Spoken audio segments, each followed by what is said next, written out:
Agreed, Harry says at last. No attacks on Muggleborns, no forced recruitment, not here. Hogwarts is neutral ground. The word tastes strange, like speaking a Gringotts clause out loud. And I keep your secrets, Hermione says, as long as that holds. They both stand. They do not shake hands. This is not a contract witnessed by goblins or sealed in blood inheritance ink. It is thinner than that. It is more binding than that. Don't tell your friends, he says. I wasn't planning to, she answers. You? He almost smiles. They wouldn't understand. She gathers her books and walks away, back straight, heart pounding. He watches her go, then bends over his notes again, adjusting calculations that might decide who lives through the next year.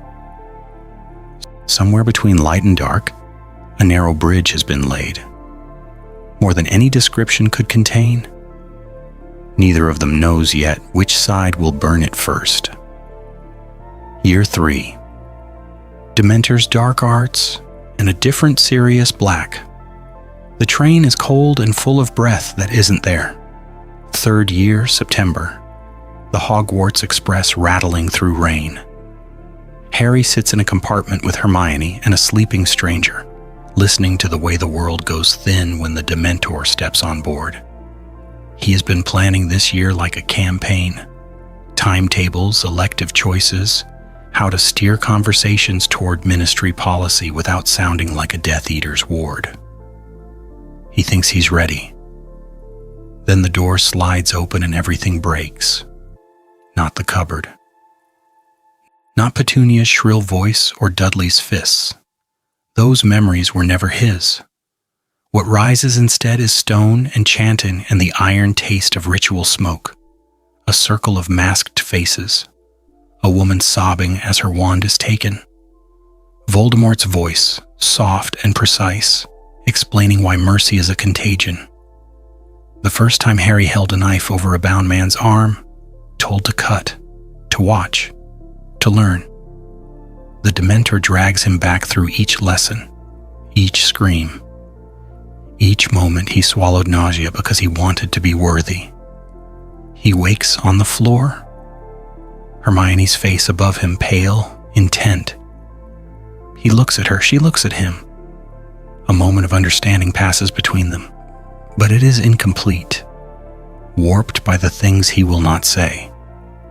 By the time they reach the castle, the ministry narrative is already waiting. Sirius Black. Not the Dark Lord's most faithful, but the Dark Lord's betrayer. Fudge calls him a mad dog who turned on everyone, who sold Voldemort to the Aurors and James and Lily to Voldemort. A double traitor whose escape threatens the fragile balance. The Daily Prophet prints diagrams of shifting alliances, arrows, and dates, as if you can map treachery, like a Gringotts ledger. Harry reads every line. He knows Voldemort spoke of a traitor, a friend who failed him at Godric's Hollow. He was never given a name. Now the Ministry offers one, wrapped in fear. It does not match cleanly with anything, and that dissonance itches. Lupin arrives like an old photograph someone left in the rain, faded, kind, tired. In defense class, his eyes keep catching on Harry's profile, on the way he holds his wand, on a tilt of the head that is James, and a narrowed gaze that is pure Voldemort. His lessons are practical, elegant, but there is something under them. Questions about choice, about intent, about when you walk away from power. He has been planning this, Harry realizes one afternoon, watching Lupin guide them through reductor curses, but talking somehow about responsibility. The boggart, the Dementors by the lake, the quiet conversations after class. Lupin is teaching him to defend his mind as much as his body.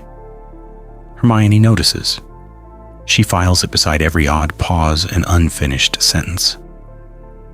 When Sirius finally steps out of the shadows in the shrieking shack, gaunt and wild, the world tilts. This is the traitor the Ministry named.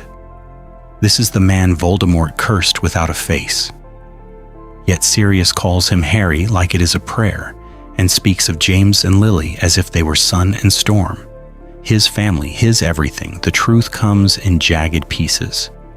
Peter, the Fidelius, a swap of secret keeper that no one outside their circle knew. Sirius, not a servant of Voldemort, but the one who hunted him, the one who would have died for them. Each revelation collides with years of carefully laid narrative. Voldemort, the betrayed visionary. The Potters, the noble but misguided opposition. Harry, the chosen heir who will fix what both sides broke. Now the lines blur. If Sirius loved his parents and opposed Voldemort, then what else has been bent? They look at each other. Hermione's eyes are bright, fierce, urging him toward this new, raw version of history. Lupin's hand shakes as he lowers his wand, offering trust instead of command. Sirius, on his knees, offers something Harry has never been given without condition: belonging. Outside, the Dementors gather, drawn by the swirl of fear and hope. Inside, in dust and broken boards, Harry's identity hangs between two stories.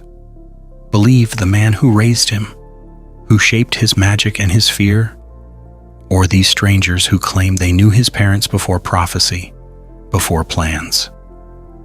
Which past he chooses to believe will decide which future he thinks he deserves.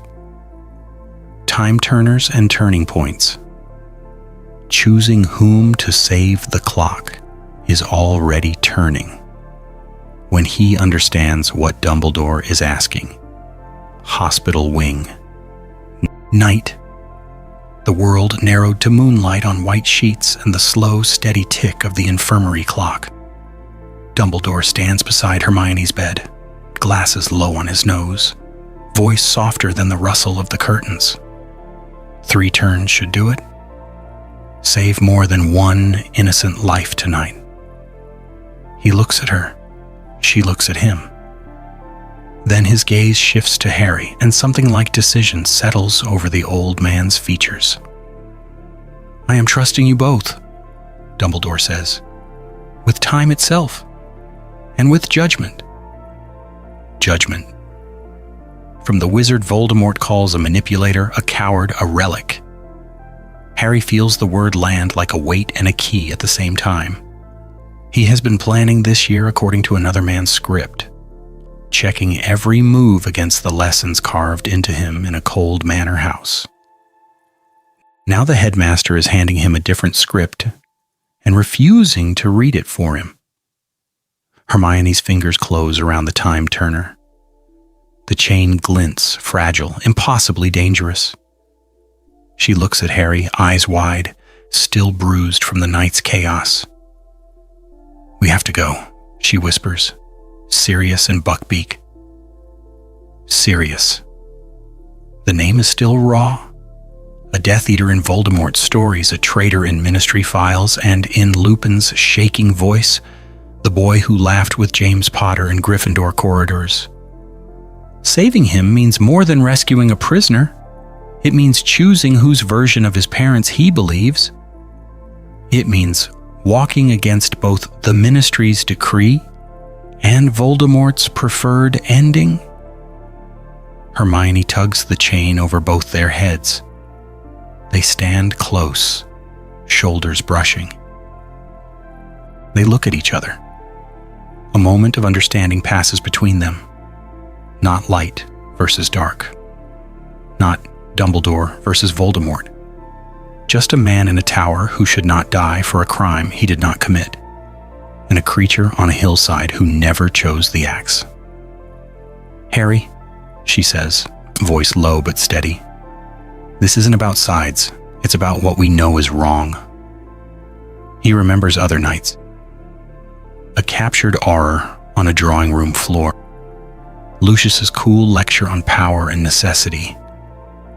Voldemort's hand on his shoulder, guiding his wand, teaching him to look away from pleading eyes. Something inside him had recoiled then, small and furious and quickly buried.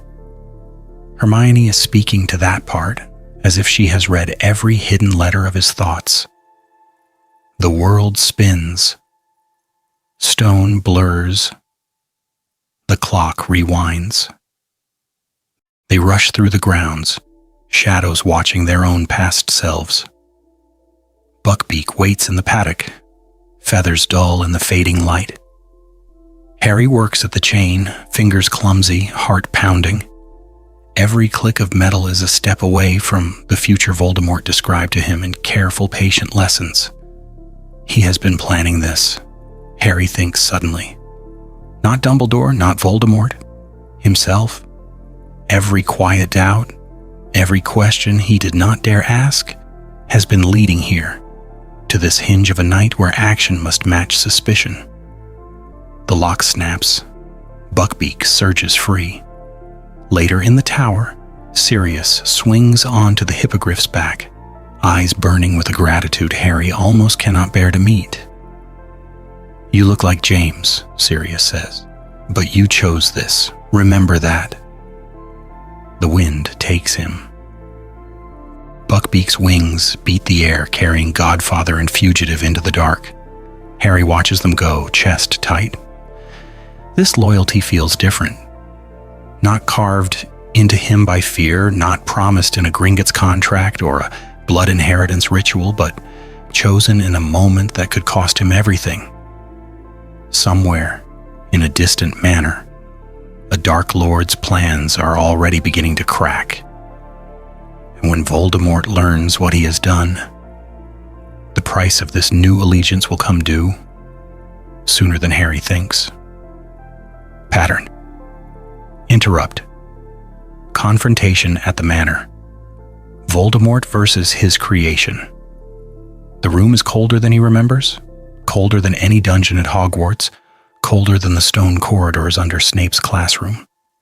Summer after third year, Riddle Manor, midnight. Harry walks between two lines of robed figures, their masks gleaming in wandlight. Death Eaters to his left and right, silent, arranged like a tribunal. At the far end, on a raised dais that did not exist when he was a child here, Voldemort sits as if on a throne, pale hands resting lightly on the arms of the chair. He has been planning this. Harry stops at the foot of the dais. No one announces him. No one needs to. The Dark Lord's red eyes look down, unblinking, weighing, calculating. Harry knows that look. He grew up under it.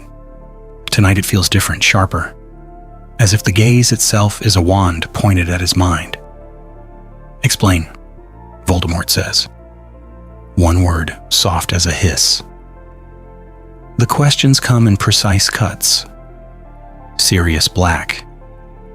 Why Harry risked exposure to save an alleged traitor. Why he did not take the chance to eliminate a dangerous variable. Dumbledore. How often the old man speaks to him. What offers are made, what promises. The stone at the bank vault in first year, the chamber, the basilisk, every deviation from the script Voldemort wrote for his heir. All framed as a lesson in strategy, a master correcting an apprentice. The tone is almost patient. The eyes are not. Harry keeps his breathing even, occlumency walls smooth and cool, built over years of midnight drills and brutal failures. He lets in selected memories like carefully chosen letters laid on a desk. He admits to saving Sirius but calls it an investment. A discredited fugitive more useful alive. A potential spy in Dumbledore's camp. He admits Dumbledore talks to him but paints it as an opportunity to feed misinformation. Half-truths angled just so. Every answer a test of how much autonomy he can claim without snapping the leash. At one point, Voldemort leans forward. "You grow attached," he says as if the word itself is distasteful. "To blood traitors, to classmates. To that girl with the mind like a blade." Hermione, of course. Do you know what prophecies do to such attachments? Harry says nothing. The Death Eaters shift, restless. They make them dangerous, Voldemort continues. Not merely useful.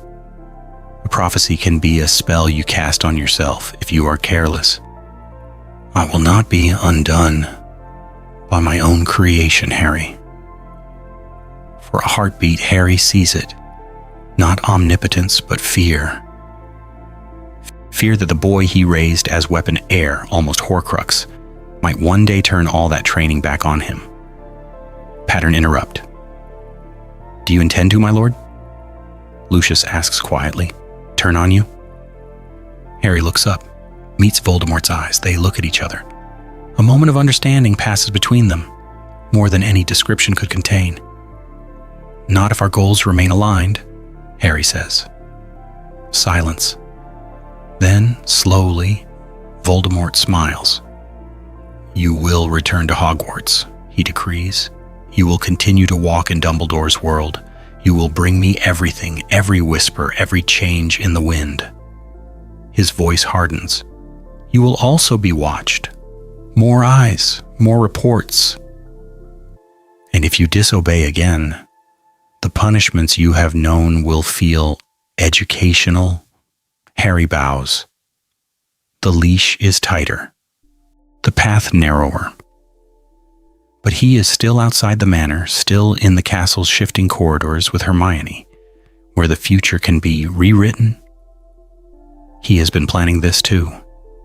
And next year, under heavier surveillance and harsher threats, every choice he makes at Hogwarts will carry the risk of open war. Year 4. A dark champion in the Triwizard Arena. The stadium is full of banners and held breath. August 1994. The Quidditch World Cup. A valley turned into an arena where the entire magical world comes to look at itself. Harry walks beside Lucius Malfoy up the enchanted staircase to the minister's box. Sunlight glints on Malfoy's cane, on Harry's discreet serpent ring, on the Auror's badges. Fudge laughs too loudly, his voice brittle, as he ushers them forward. A Bulgarian official stares. An old witch mutters. The air is crowded with glances. Harry can feel the question in every pair of eyes. What does it mean that the Dark Lord's ward stands here, in the minister's seat of honor, as if this is normal? He has been planning this appearance for months with Voldemort and Snape, rehearsing every nod, every neutral smile, every word that will suggest civility without surrender. Below, scattered through the stands, cloaked figures watch him from the shadows. Silver masks hidden in pockets and bags. Death Eaters. Above, Aurors track the same movements, wands loose in their hands. One wrong look and the illusion of uneasy peace could shatter. When the dark mark later burns green against the sky, it is not a return from nowhere. It is a reminder, a signature on the evening's negotiations. Harry watches it from the edge of the forest, smoke stinging his eyes, knowing exactly whose temper has slipped and how Fudge will twist this into an excuse for more surveillance, more laws, more fear. So when, months later, his name erupts from the goblet of fire, the hall does not react with simple shock. It reacts like a powder keg. The parchment flutters down. Dumbledore's hand closes around it. He reads the name once, twice, as if testing the ink for poison. Harry hears the murmur before he hears his own heartbeat. Is this the Ministry's trap? Dumbledore's gambit? Or has Voldemort decided to test his heir in public? Durmstrang students lean forward, eyes bright. They have heard rumors of the boy trained in curses before charms, of duels held in forgotten wings of the castle. Some of them look at him with open admiration, as if the goblet has simply recognized one of its own. Beauxbaton students draw together, silks whispering. Suspicion on some faces, fascination on others, a few measuring looks that Hermione would recognize instantly. He looks at her. She looks at him. A moment of understanding passes between them. The game has changed. Each task becomes a stage where his divided loyalties are measured. In the first task, he faces the dragon with ruthless efficiency learned in stone corridors and cold parlors. No showmanship, no grand speeches. He studies its wings, its chain, the pattern of its pacing, then moves with calculated precision, using conjured smoke and cutting charms that leave scars but not a corpse. The judges see control, the crowd sees danger. In the second task, the Black Lake is not just water, it is a puzzle. He's been planning this too, mapping currents, testing spells, calculating how far he can bend rules without breaking treaties. He uses runes on his skin, a charm Hermione helped refine, and glides through the depths with quiet, predatory grace. He could sabotage a rival's bubblehead charm. Instead, he slices a tangle of weeds from a struggling Beauxbaton boy, then leaves without a word. The cameras catch the moment. No one knows what to make of it. The maze is worse. Hedges whisper with enchantments that feel uncomfortably familiar. He encounters a trapped Durmstrang girl, her leg twisted, cursed vines creeping higher. He could walk past.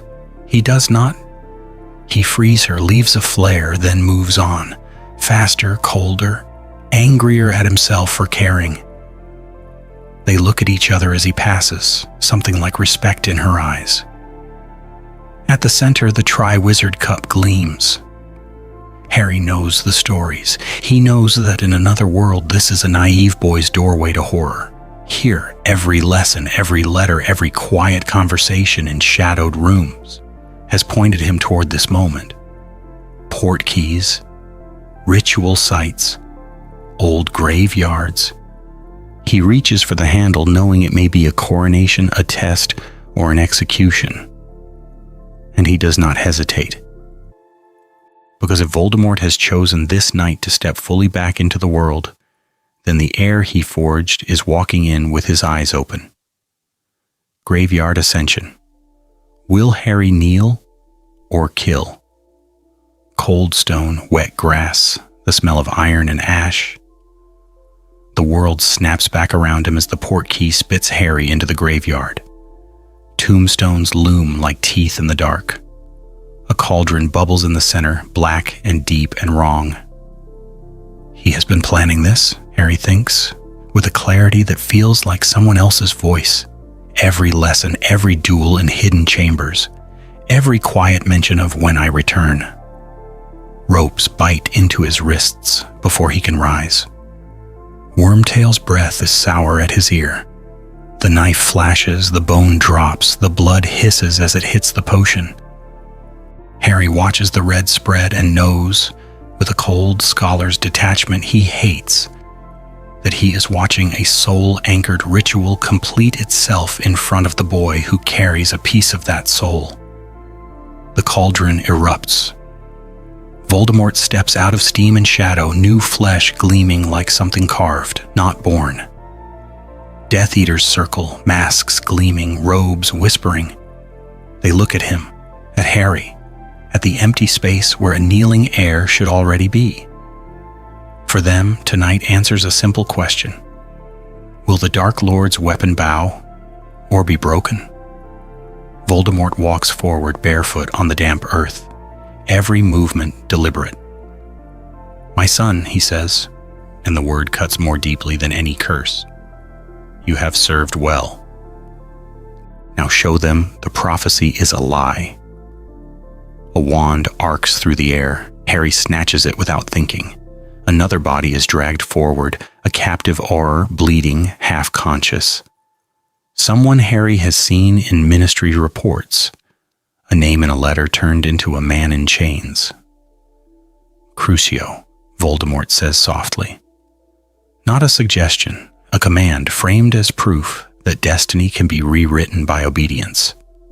Harry raises his wand. His hand is steady, his stomach is not.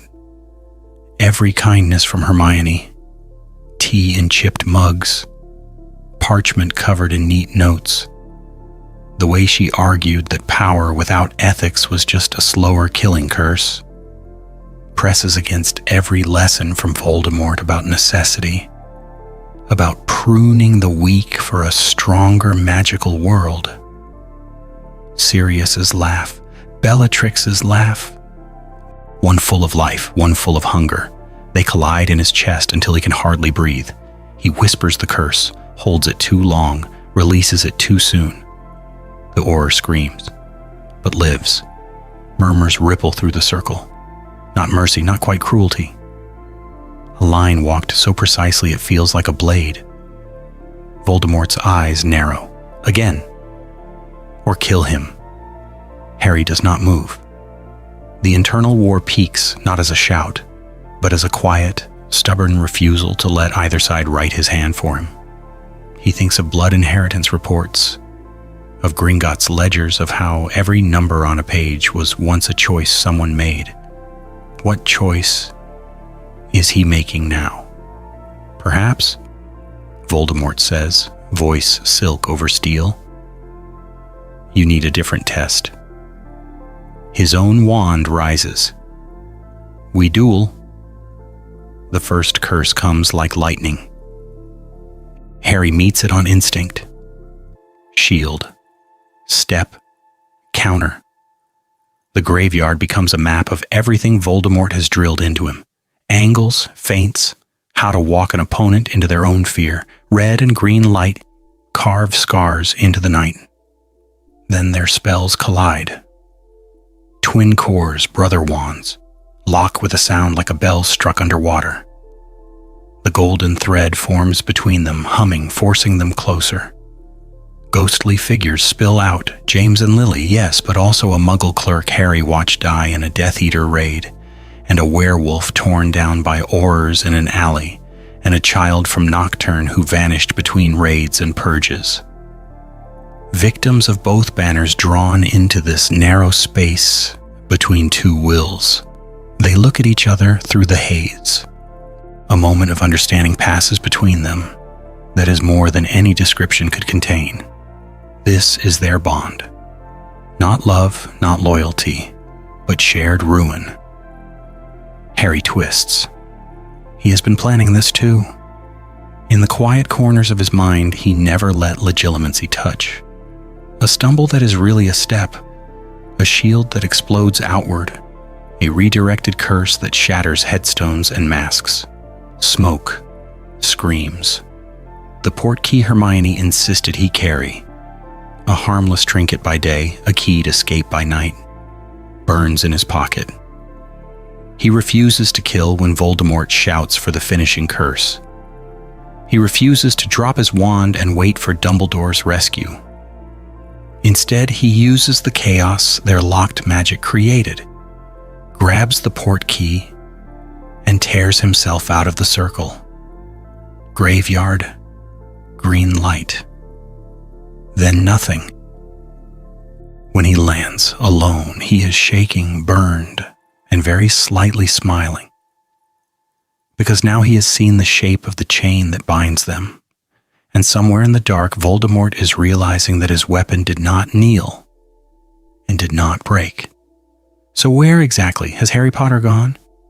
Year 5. A war for Harry's soul at Hogwarts.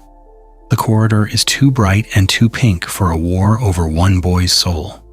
September. Hogwarts. Educational decree. Number 23 arrives like a poisoned letter, wrapped in ministry seals and smiling lies. The prophet has spent the summer deciding what Harry Potter is allowed to be. Some mornings he is painted as Voldemort's puppet, a dark prince waiting for a signal. Other mornings he is a dangerous rogue, traumatized, unstable, liable to burn the world down, if not tightly controlled. Dolores Umbridge walks into the Great Hall with that decision already made. She has been planning this, not just to deny Voldemort's return, but to put a leash on the boy everyone is arguing over. Her eyes never quite leave Harry's face. She looks at him. She looks at Dumbledore. A moment of understanding passes between them, cold and adversarial. The Ministry will not simply debate Harry, it will occupy him. Dumbledore changes first. The distance of last year has cost him too much. In his office, with the portraits pretending to sleep, he begins to talk. Not in full, never in full, but more than before. About James's temper and Lily's stubborn ethics. About a prophecy that spoke of a power the Dark Lord knows not, and of choices made in Godric's Hollow. Each fragment is chosen, weighed, an attempt to pull Harry's story away from Voldemort's version of events. Harry listens, wary. He's been planning this year as well, counting allies, testing the edges of his connection to the man who raised him. He knows now that his mind is a door and that the Horcrux scar is both lock and key. The visions come sharper. Flashes of anger, of cold satisfaction, of strategy. Once, in the middle of Transfiguration, he feels Voldemort's delight at a Death Eater's success and has to grip the desk until his knuckles ache. Snape's occlumency lessons are different in this world. Less contempt, more urgency. Harry learns to narrow the channel instead of severing it, to let emotion flow one way while thought moves another. Sometimes he blocks the connection entirely, sinking into stillness. Sometimes deliberately, he leaves a window open, tasting Voldemort's mood, mapping patterns. It is dangerous. It is also information, and Harry has learned at Gringotts that information is a kind of bank, a vault you can raid at the right moment. Umbridge's theoretical bloodless curriculum forces the next step. When Hermione corners him in the library, eyes bright and furious, and says, "We have to do something," he simply nods. So do I. They look at each other. A moment of understanding passes between them, warmer this time. The DA is born in a hidden room with bad chairs and good intentions. But this Harry does not only repeat textbook shields. He talks about power, about how dark magic is often just magic stripped of safeguards, about intent, cost, and control. He demonstrates a cutting hex he should not know, then a runic dampening charm Hermione taught him, pairing them like blade and scabbard. Some students are alarmed. Hermione is one of them. Others, Zabini, a few Ravenclaws, even Draco on one careful evening, are fascinated. In those meetings, he feels almost free. Yet the tug-of-war tightens. The Ministry's decrees, Dumbledore's partial truths, Voldemort's emotions beating like a second heart in his skull. Each demands loyalty, definition, surrender. Who is Harry Potter allowed to be? The answer is waiting in the Department of Mysteries. The trap does not come only as Sirius in pain. It comes as a whisper of shelves and spinning time, and a single orb with his name on it. Come and hear the rest, the connection suggests, the full prophecy, the part Dumbledore will not say. Knowledge Harry now craves above everything. He walks toward that vision knowing it is bait. He walks anyway. Hall of Prophecies, hearing his fate from both sides.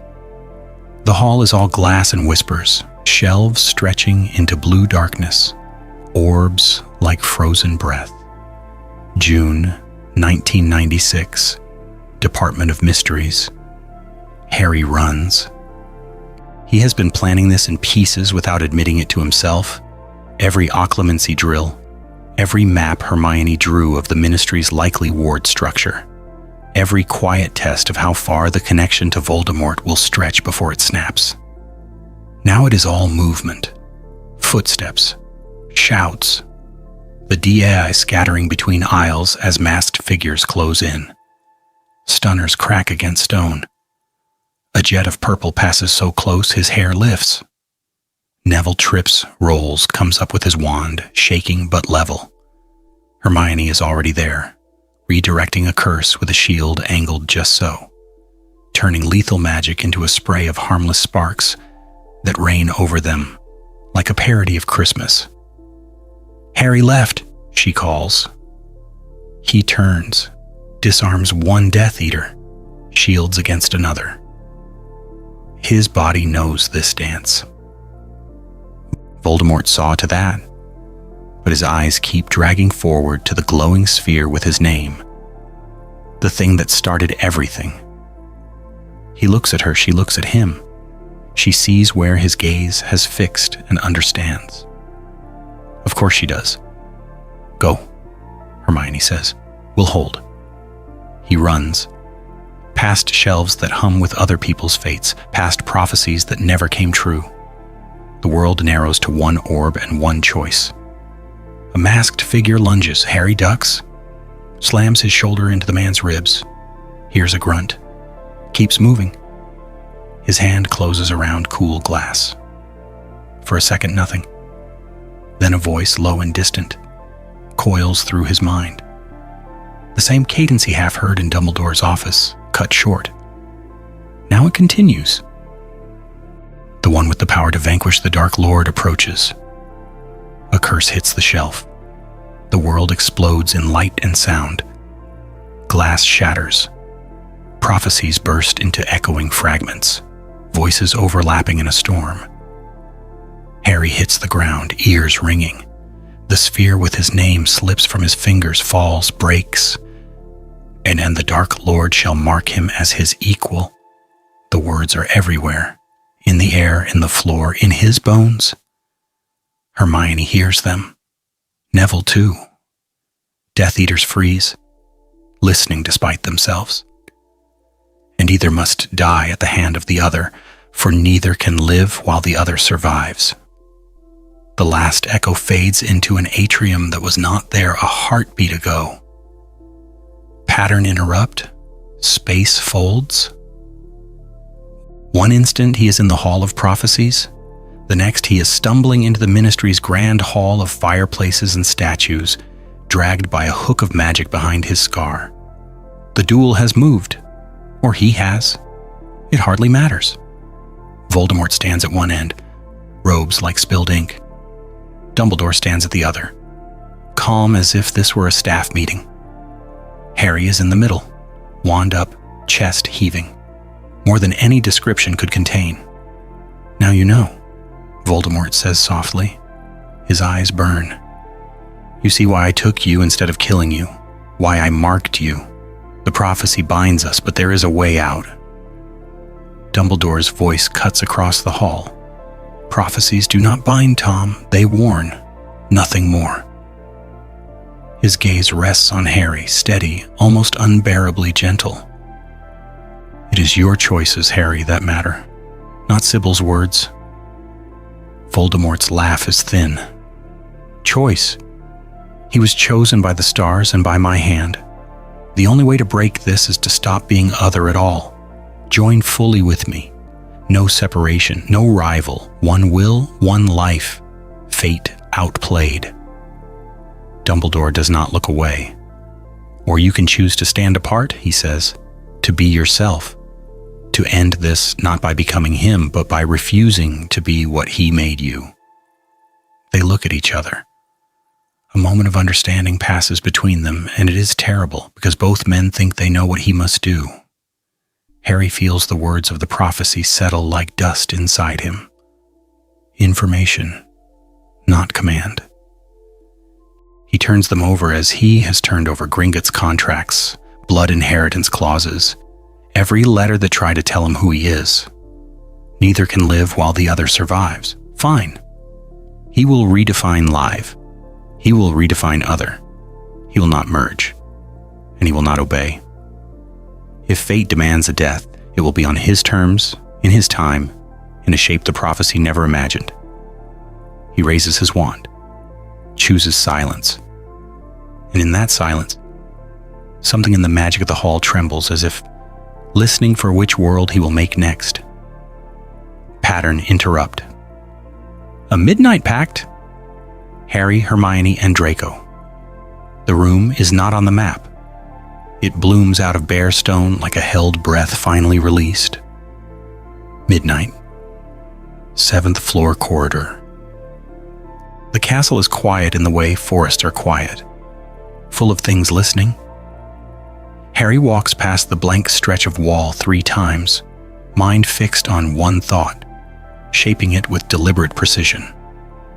A place where no adult can hear us, no headmaster, no dark lord, no spy. The door ripples into being. Old wood, iron latch, no keyhole. He's been planning this since the prophecy lines first sank their hooks into him, since he felt the Horcrux scar flare in time with Voldemort's temper, since Dumbledore's calm blue eyes slid away one time too often when Harry asked for the whole truth. He steps inside. The room answers his need with unnerving accuracy. Stone walls layered in thick, neutral wards. A single long table. 3 chairs. No portraits, no fireplaces, no hidden alcoves where a phoenix or a serpent could coil and listen. Just a low, steady hum of magic, old and impersonal like Gringotts marble or Ministry granite. Hermione is already there, hands folded around a notebook, quill poised, but still. She looks at him. She looks tired in a way that has nothing to do with homework. Draco stands opposite her, arms crossed, school robes immaculate, expression set in something that wants to be disdain and keeps slipping into wariness. They look at each other. "This is ridiculous," Draco says first, because of course he does. "If my father knew."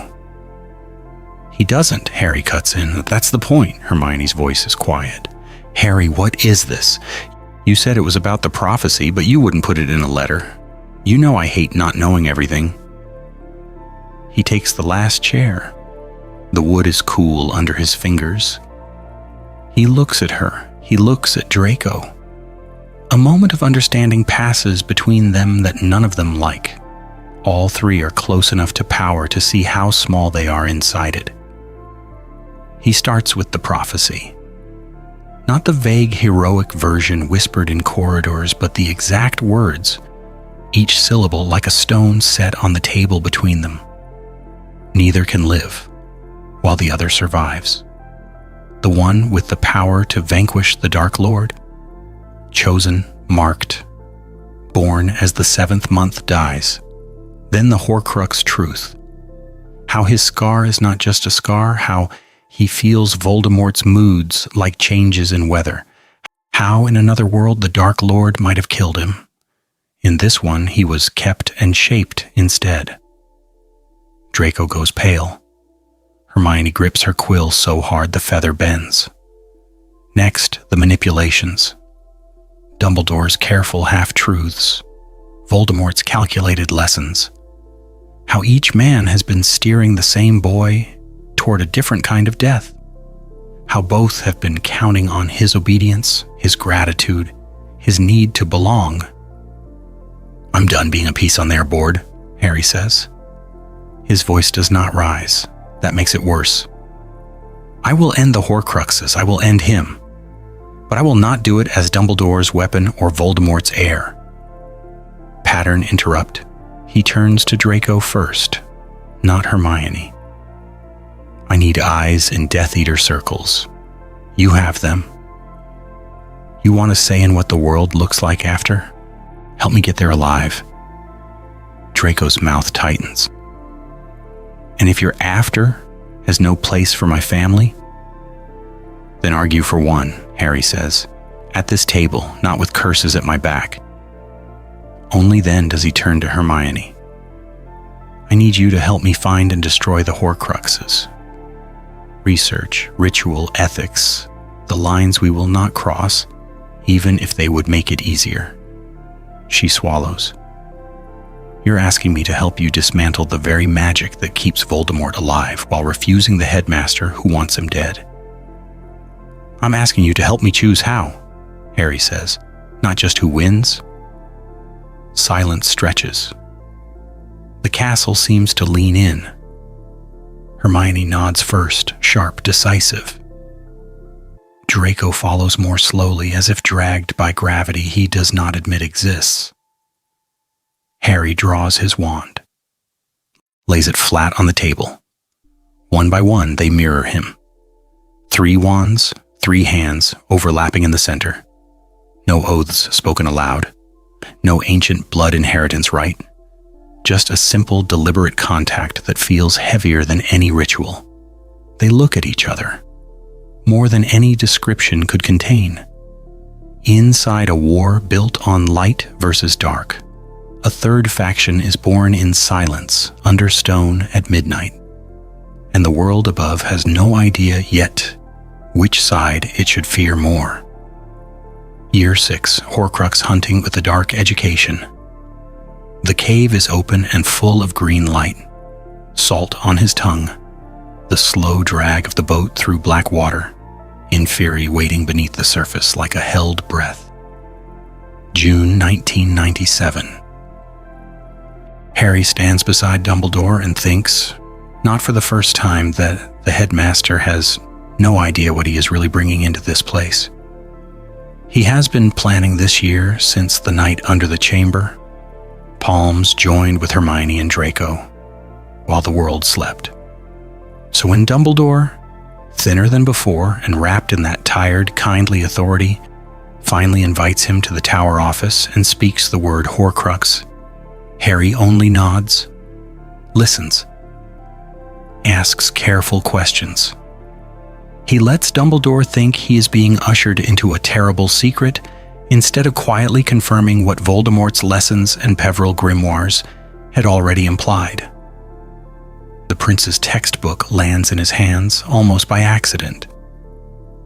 A borrowed copy, ink-softened pages, margins crowded with spell work and corrections. At first it feels like any other tool. Then he starts to recognize things. A severing hex he saw in a Death Eater dueling circle. A shielding variation Rodolphus once praised. Little turns of phrasing that match the way Snape walks them through a potion, cutting away excess, leaving only the essential. Hermione looks over his shoulder one evening and goes still. He looks at her, she looks at him. A moment of understanding passes between them. Snape is the half-blood prince. Of course he is. And suddenly the man is not just a bitter guardian of old grudges, but a map of what happens when a brilliant Slytherin boy lets himself be used by 2 masters in turn. Their faction adapts. Hermione builds timelines and family trees, cross-references ritual scars with Gringotts records and obscure trial transcripts, hunting for anchors a soul might cling to. Draco brings passwords, patrol routes, the quiet knowledge of which walls in the castle listen. Harry takes the pieces and does what only he can do, walks into cursed spaces, tests wards with dark counters Voldemort drilled into him before he could properly hold a wand. Some defenses do not yield to light. There are bindings around the ring in the gaunt shack that answer only to blood and pain. A locket ward in a coastal cave that demands a life debt to open. Hermione argues for substitutions, for symbolic offerings, for every ethical workaround old magic might accept. Draco, jaw tight, reminds them that if they hesitate too long, someone else dies. They look at each other, 3 points of a triangle, and Harry feels the cost settle on his shoulders. He chooses, again and again, to use the dark without becoming it. Or so he tells himself. When he feeds power into a Cursebreaker's counter that tastes like the Cruciatus turned inward, Hermione holds his wrist afterward until his shaking stops. In the cave, that bargain comes due. The potion is not just pain, it is memory, dragged raw. He sees Godric's hollow from Voldemort's wand tip, hears his mother's scream and Bellatrix's delighted laugh. He sees a boy in Slytherin green, forced to cast his first unforgivable. He sees himself, then 12 years old, standing over a stunned Death Eater and wondering how easy it would be to end a life. "Make it stop," he hears himself plead, voice breaking, and knows he is begging both Dumbledore and the phantom of the man who raised him.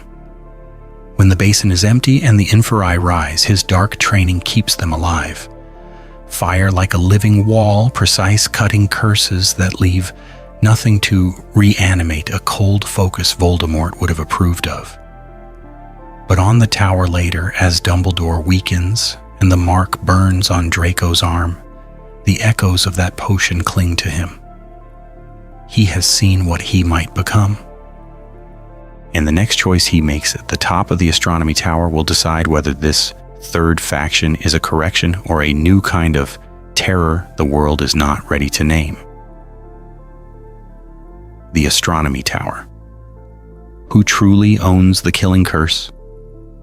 The tower is open and full of wind, stone underfoot. The black lake a distant blur. The dark mark hanging above the castle like a question no one wants to answer.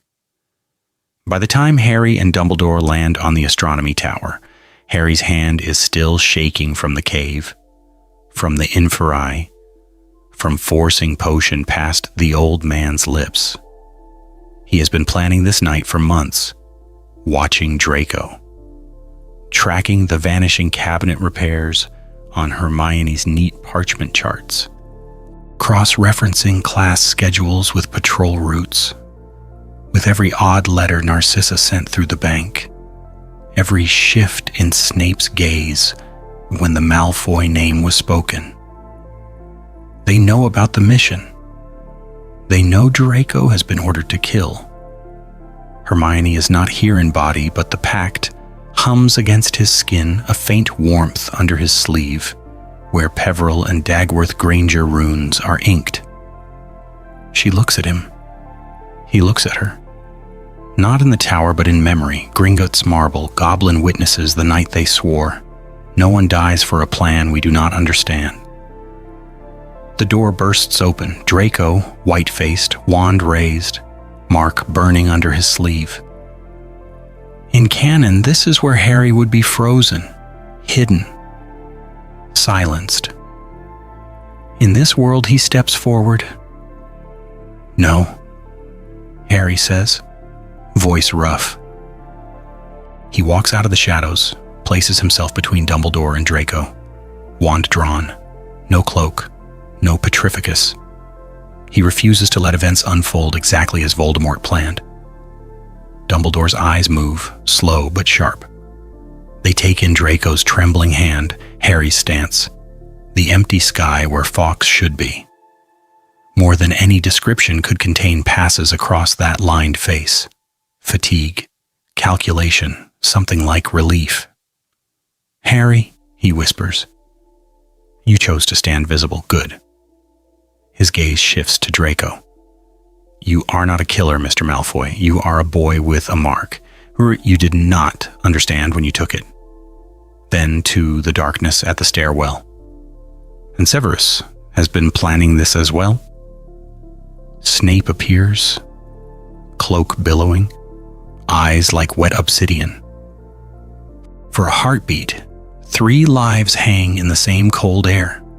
Draco's fear, Snape's loathing and love twisted together, Harry's dark education coiled like a serpent at his spine. Dumbledore speaks to all of them. "You have each been shaped by old men's wars, by my choices, by Tom's. Decide now what kind of world you want after me." Harry understands then. The research in Peveril grimoires about hallows and anchors. The quiet conversation in the headmaster's office weeks ago when Dumbledore had asked, almost gently, whether Harry believed he could ever be free, while both Dumbledore and Voldemort lived.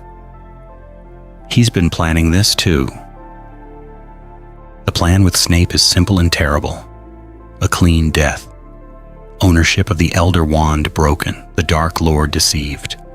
The Order forced to move without Dumbledore's shadow. Tonight on the tower, that plan meets the third faction Harry and Hermione have been building in secret. Is there another way? Harry asks, the wind stealing half the words. Dumbledore looks at him. A moment of understanding passes between them. Not that leaves you free, my boy. Harry thinks of Voldemort's lessons on power, on the killing curse, as pure will. He thinks of Hermione's notes on systemic change, on how some structures only fall when a pillar is removed. He knows with a clarity that hurts that Dumbledore's death can free them from both old men's control or hurl them into something worse. Finally, he nods. Once. It feels like signing another Gringotts contract with his own blood. Snape's jaw tightens. He lifts his wand, hatred and obligation warring in his eyes. Draco's arm shakes so badly his own wand drops, clattering on stone. Severus, Dumbledore says. Not pleading, inviting. Avada Kedavra. Green light, a body falling small against the vast night. The world tilts. When the echoes fade, Snape seizes Draco's shoulder, dragging him toward the stairs. Their flight is frantic but not aimless. Snape is already recalculating, already fitting this death into a story Voldemort will accept. Harry does not follow. He stands alone on the tower, wand still raised, the weight of complicity settling over him like a new, invisible cloak. The Order will see only betrayal. Voldemort will see proof his heir has finally embraced necessity. Both will be wrong, and both will be right. Below, alarms begin to rise. Above, the dark mark burns brighter. Harry lowers his wand and realizes, with a quiet, terrifying certainty, that whoever reaches him first will decide what this death means, or so they think. Pattern. Interrupt. Planning the endgame in a Muggle cafe. The world is quiet and smells of burnt coffee. Late afternoon. A small Muggle cafe off a side street in London. Rain streaks the windows in thin, uncertain lines. No robes, no masks. No dark marks in the sky. Just steam, chipped mugs, and the low murmur of people who've never heard the word Horcrux. Harry sits hunched over a scratched wooden table. Muggle jumper, jeans, trainers. A notebook open in front of him. Pages crowded with cramped writing and rough diagrams. His wand is not in his hand. It lies in his sleeve, weightless and invisible, like a promise he is not sure he should keep. Across from him, Hermione flips through her own notebook. Columns, names, dates, arrows connecting one danger to another.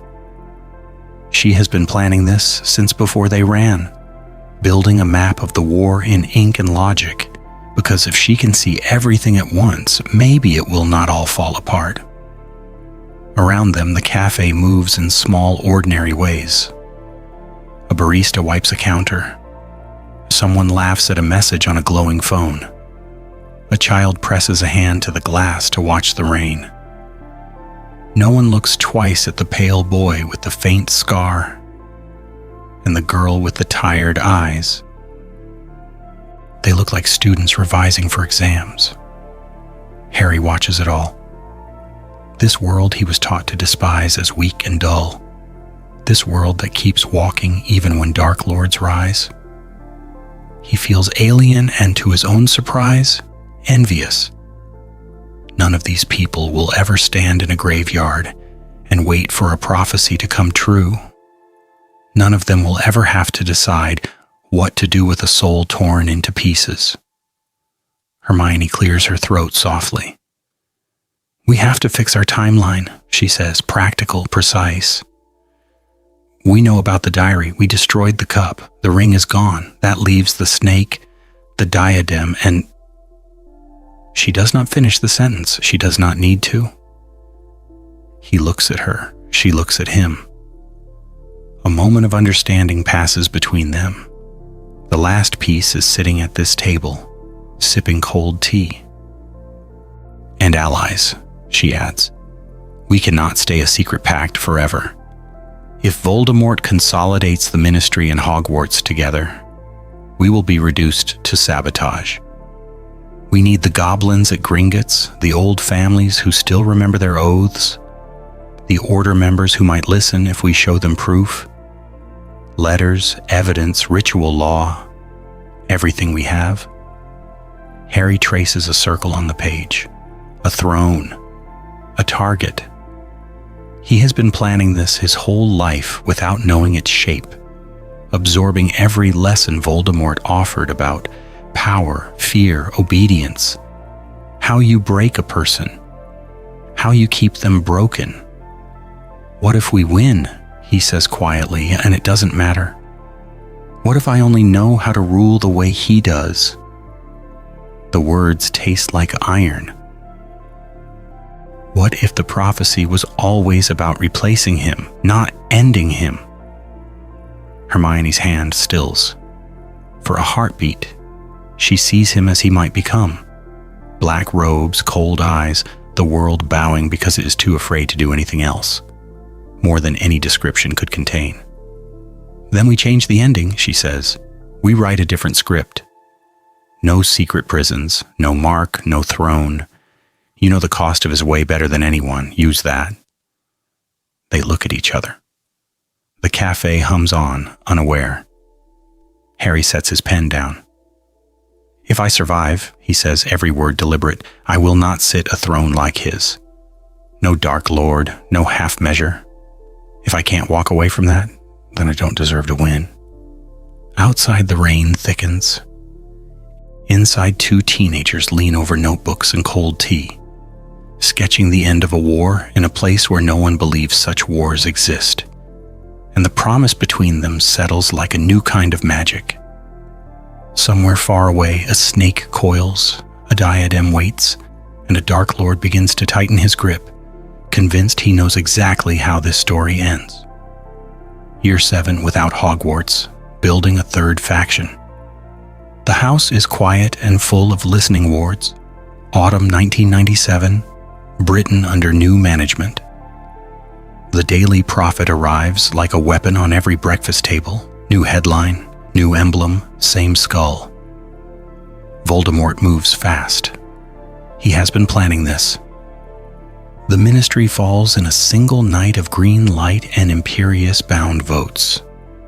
A legal coup wrapped in terror. Hogwarts follows by the start of term, its wards bent around the Carrows, Snape installed as headmaster, the dark mark floating over the lake like a second moon. On every wall, new decrees. Harry Potter, blood traitor. Harry Potter, false heir.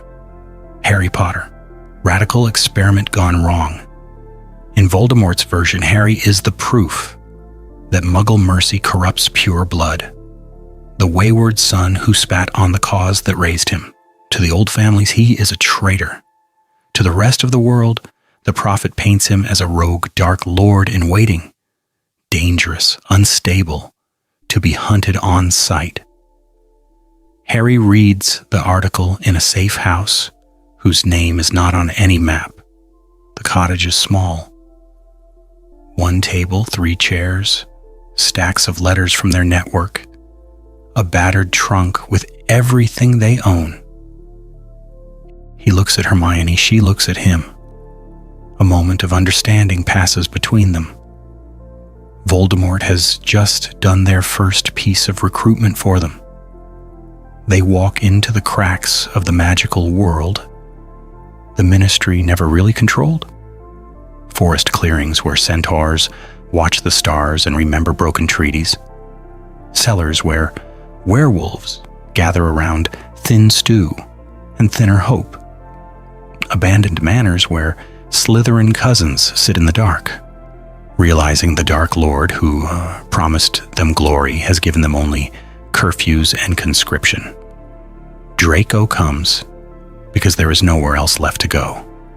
He wears no mask now, only the quiet knowledge of what his father's world truly costs. He knows the passwords, the family grudges, which Death Eaters drink too much and complain about the way things used to be. Hermione brings maps, Gringotts reports, old laws. Harry brings a name that still makes people look up. Some come to him with shining eyes. A new Dark Lord, they say, but cleverer, fairer to his own. A serpent who learned from a lion. Others arrive with order scars and hard mouths, demanding he swear off every ritual, every curse, every piece of Peveril lore. They want a savior who has never touched shadow. He listens. Then he draws a line on the table between them with his wand. "This is Voldemort," he says, tapping one end, "and this is Dumbledore." Another tap. "I am not walking only on either point." Hermione watches him describe a third path. Law without lies, power without Horcruxes, dark magic bound by oaths that protect the innocent first. It is not neat. It does not fit on a poster. But as he speaks, something steadies, more than any description could contain. The Hallows slip into this campaign like a temptation and a test. The Elder Wand buried in legends and tombs. The Resurrection Stone humming in the Peveril notes they found at the bank. Cloak on his shoulders, wand in his hand. Harry feels the pull of completion, of being the master of death and truth. He has been planning this too, tracing lineages, following rumors. But every path that ends with all three artifacts in his grasp looks like Voldemort with better branding. Immortal general, unchallengeable judge, surrounded by ghosts who can never quite leave. He sees himself asking his mother's shade for forgiveness every night and never learning how to live without her. So he chooses differently. The wand is a weapon, not a crown. The stone is a danger, not a promise. The cloak is enough. By spring, the war narrows to a single point on their maps, Hogwarts. Not as a prize to reclaim, not as a throne to sit upon, but as the place where a diadem waits in the walls, and a boy once learned what it meant to be both loved and owned. They look at each other as the plan crystallizes. Infiltrate the castle, destroy the last Horcrux, force Voldemort to stand where he first remade Harry in his image. Final stand, not for dominion, but for a world that will not need a Dark Lord at all. "Back to school then," Draco says dryly. Harry shoulders his pack for the last time. Outside, the wind shifts toward Scotland. Battle of Hogwarts. A dark air defends the castle. The castle is burning and singing at once. Green and gold and blood-red light strobe through the rain. Midnight over Hogwarts. Harry steps out of the ward line with Draco at his shoulder, Hermione half a pace ahead, already reading the currents of power like lines on a map. The air tastes of iron and old stone. Screams echo from the direction of the Great Hall. Somewhere, a clock chimes, stubbornly keeping time for a world that might not see morning. He has been planning this for years without naming it. Every duel in the Manor's ballroom, every cold lesson under Voldemort's wand, every letter he sent from Hogwarts as a child operative, memorizing patrol routes, secret doors, which portraits lied, and which whispered the truth. Now those corridors blaze before him, crowded with fighters wearing colors he once wore as a uniform. Slytherin is split down the spine. He can feel it the moment he crosses the threshold. Some of his housemates stand on the lawn in silver masks, casting up at the towers. Others move in the shadows inside. Green and black ties hidden beneath dragonhide, wands flicking in prearranged patterns. Signals, promises. They look at each other as they pass. Not Daphne, a first year he once smuggled out of a blood purist ritual, and a moment of understanding passes between them. Masks are not the only way to swear allegiance. In the entrance hall, chaos. Spells ricochet off shattered suits of armor. A Death Eater raises his wand toward a group of Hufflepuff third years scrambling for cover. Harry's curse hits first, bone-shattering, tendon-twisting, then turned at the last instant, redirected by intent and angle so the man's arm locks uselessly against his side instead of snapping. He drops his wand, howling. Draco glances over. Soft-hearted now? Efficient, Harry answers. Dead men can't spread doubt. He walks straight into the storm. Dark magic pours through him like a river finally allowed to follow its course. Cruciatus, stripped of its pleasure, braided with a sleep charm so the victim collapses, unconscious instead of screaming. A fear hex, normally used to break prisoners, cast wide and high over a knot of Death Eaters so they see not children but Auror legions closing in. Here phantom boots on stone panic and scatter. The same curses, the same wand movements, but the castle feels the difference. Hermione holds the center like a general disguised as a prefect.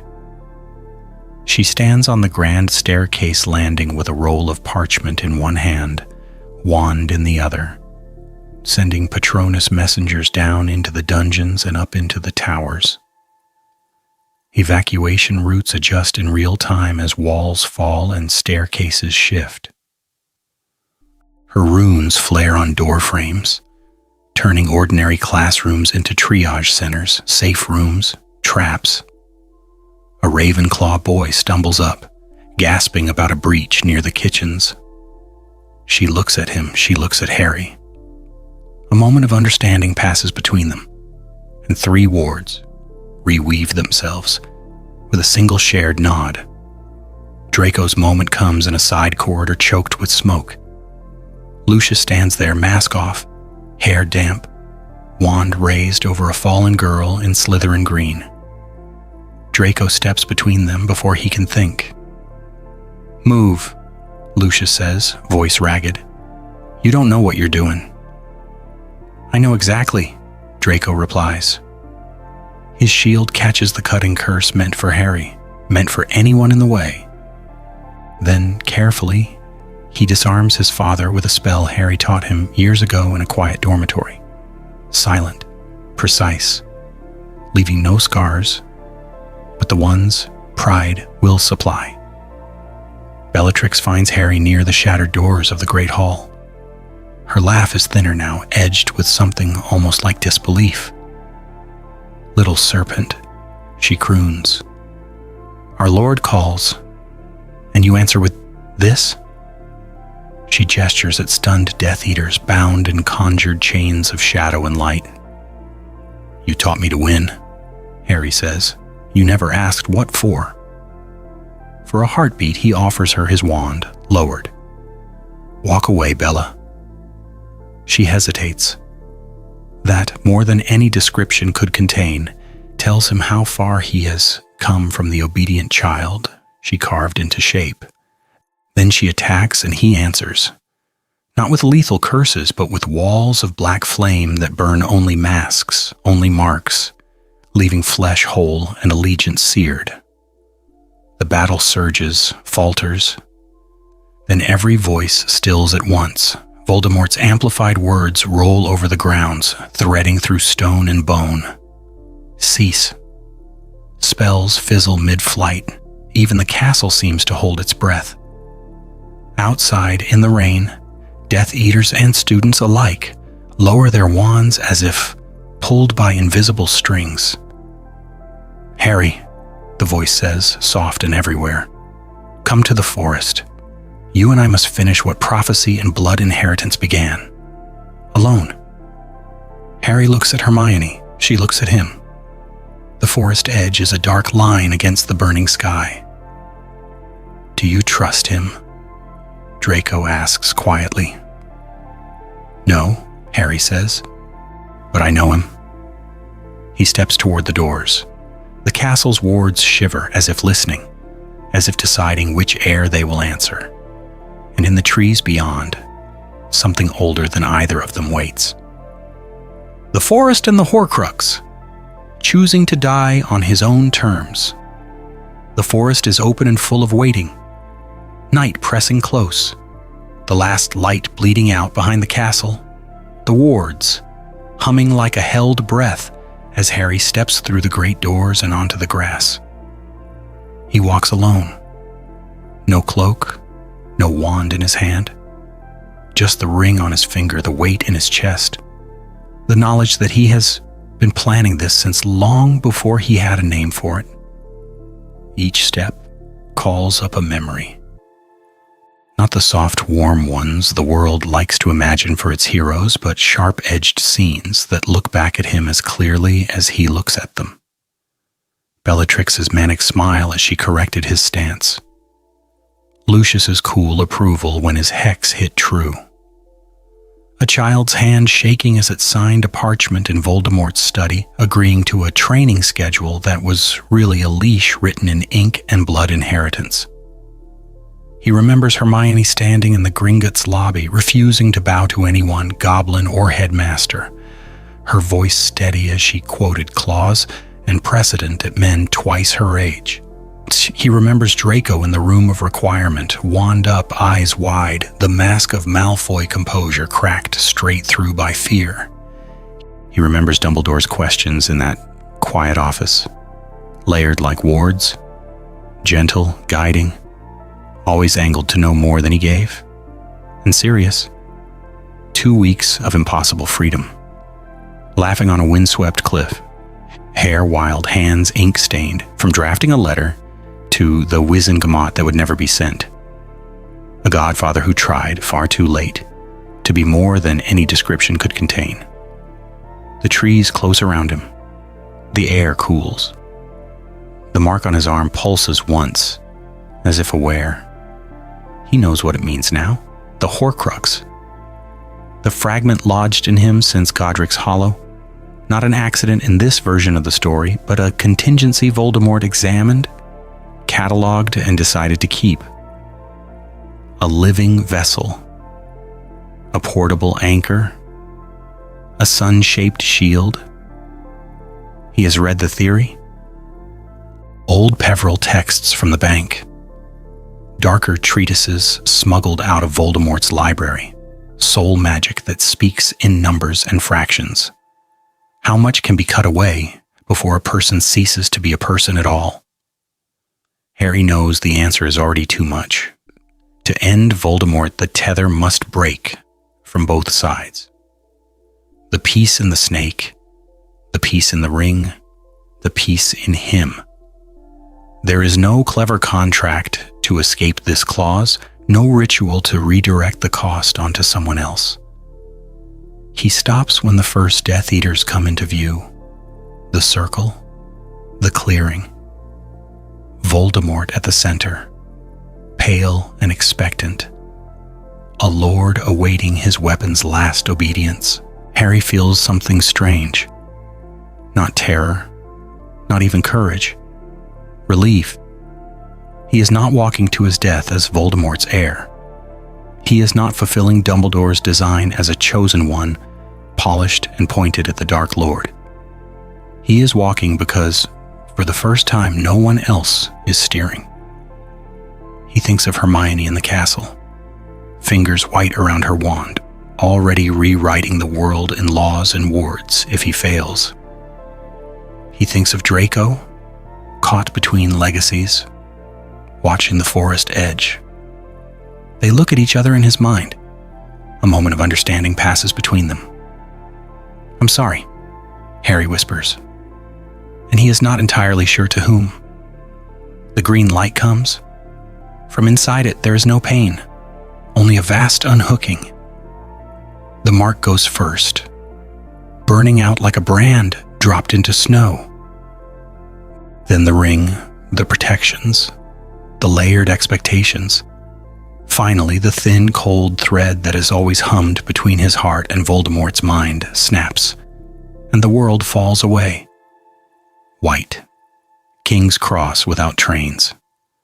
A place that looks like a station and a hospital and a courtroom all at once. Dumbledore waits on the bench, eyes kind, hands folded.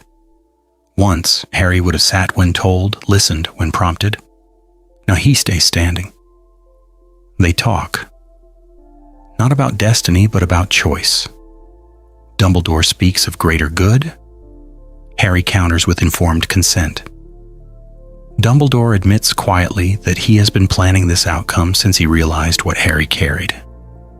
Harry nods, equally quiet, because Voldemort has been planning him too.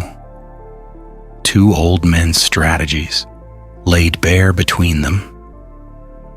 For once, Harry is not the subject of the sentence, but the one writing it.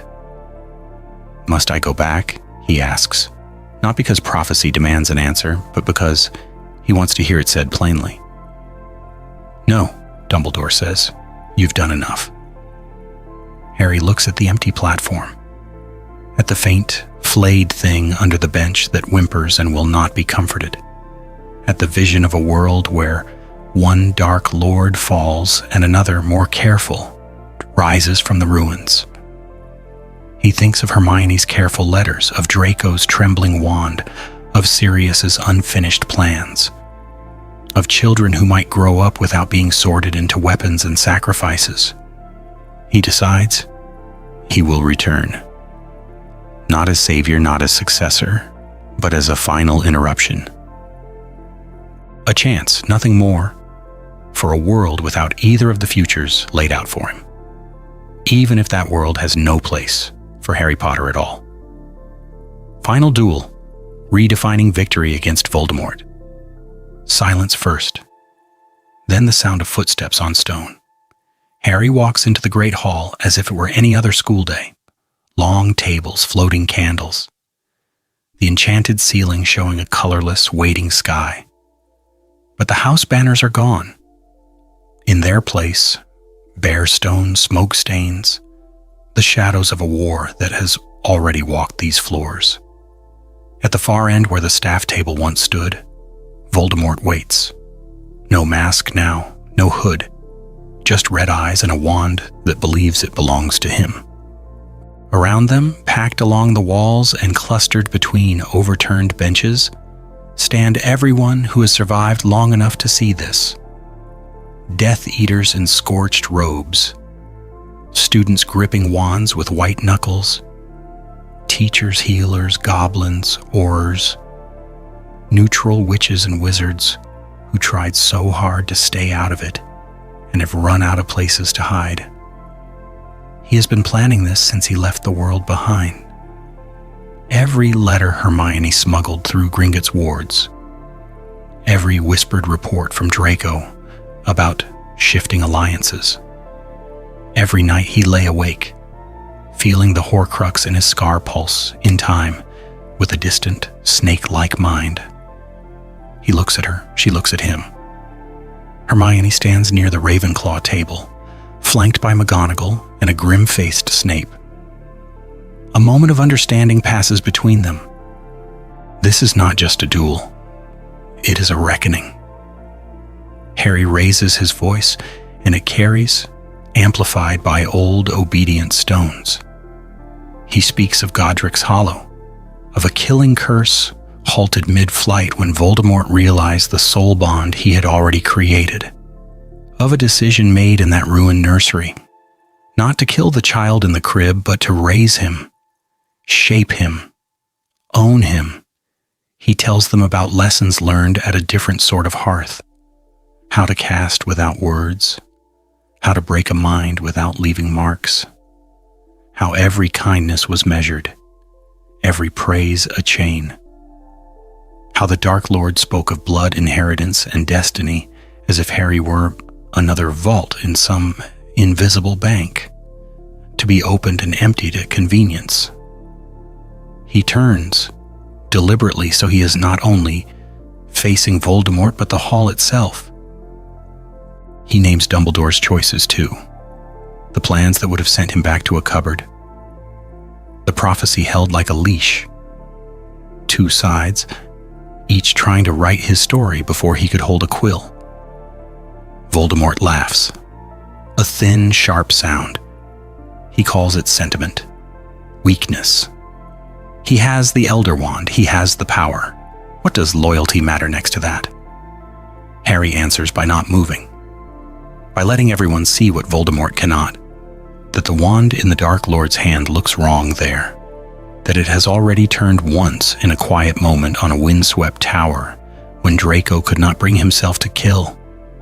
He explains calmly that wands recognize more than conquest. They know choice. They know the difference between a hand that grasps and a hand that is offered.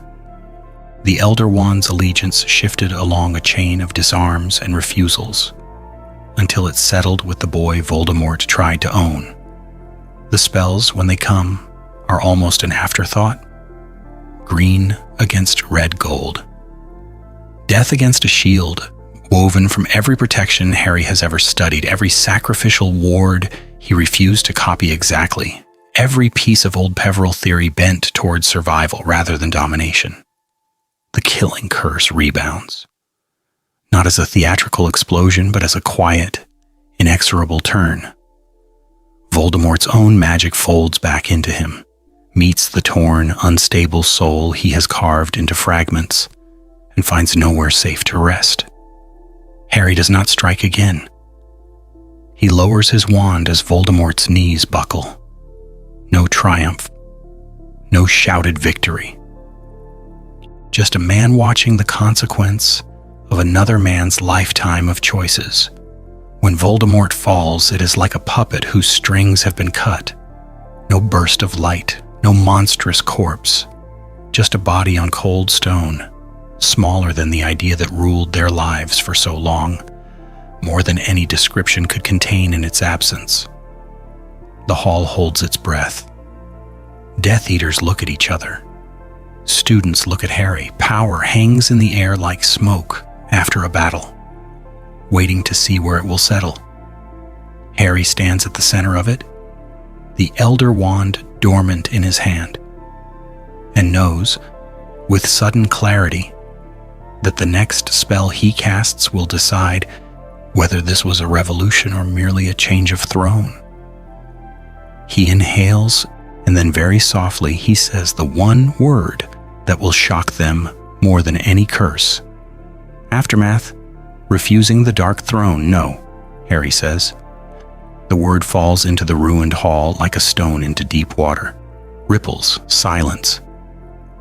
Then the noise rushes back in, louder, more frantic, as if the world is trying to pretend it did not hear him. The bodies are being levitated away. Dust hangs in slow beams of light. Somewhere, someone starts a chant. His name, over and over, raw and hoarse. On the left, a knot of masked figures drop to their knees, heads bowed, dark marks still smoking on their arms. On the right, a cluster of ministry officials in scorched robes push forward, already talking about stability and interim authority, and the natural successor to you-know-whose apparatus. Harry looks at them, at all of them. The Elder Wand is heavy in his hand, heavier than any sword. He has been planning this, he realizes, in the negative space of every lesson Voldemort ever gave him. Every command, every punishment, every quiet demonstration of how power is supposed to look. I will not be your Dark Lord, he says, voice carrying without magic. I will not be any kind of lord that rules by fear alone. Defeating him does not entitle me to replace him. A rustle moves through the crowd. A Death Eater at the front looks up, eyes wide as if waiting for the joke. There isn't one.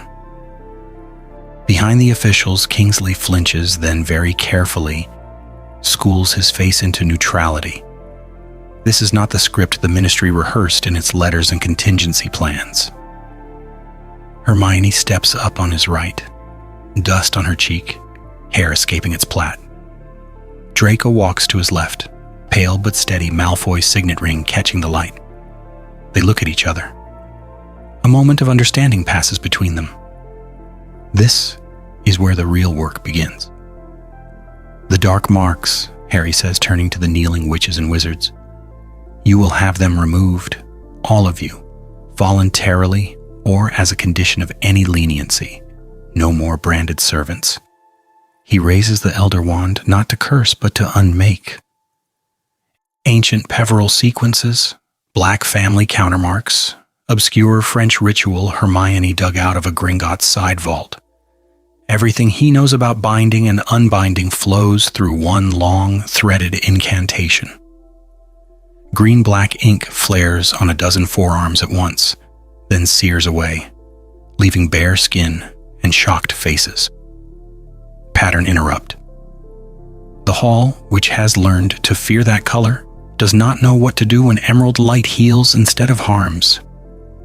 There will be trials, Hermione adds, voice clipped, precise.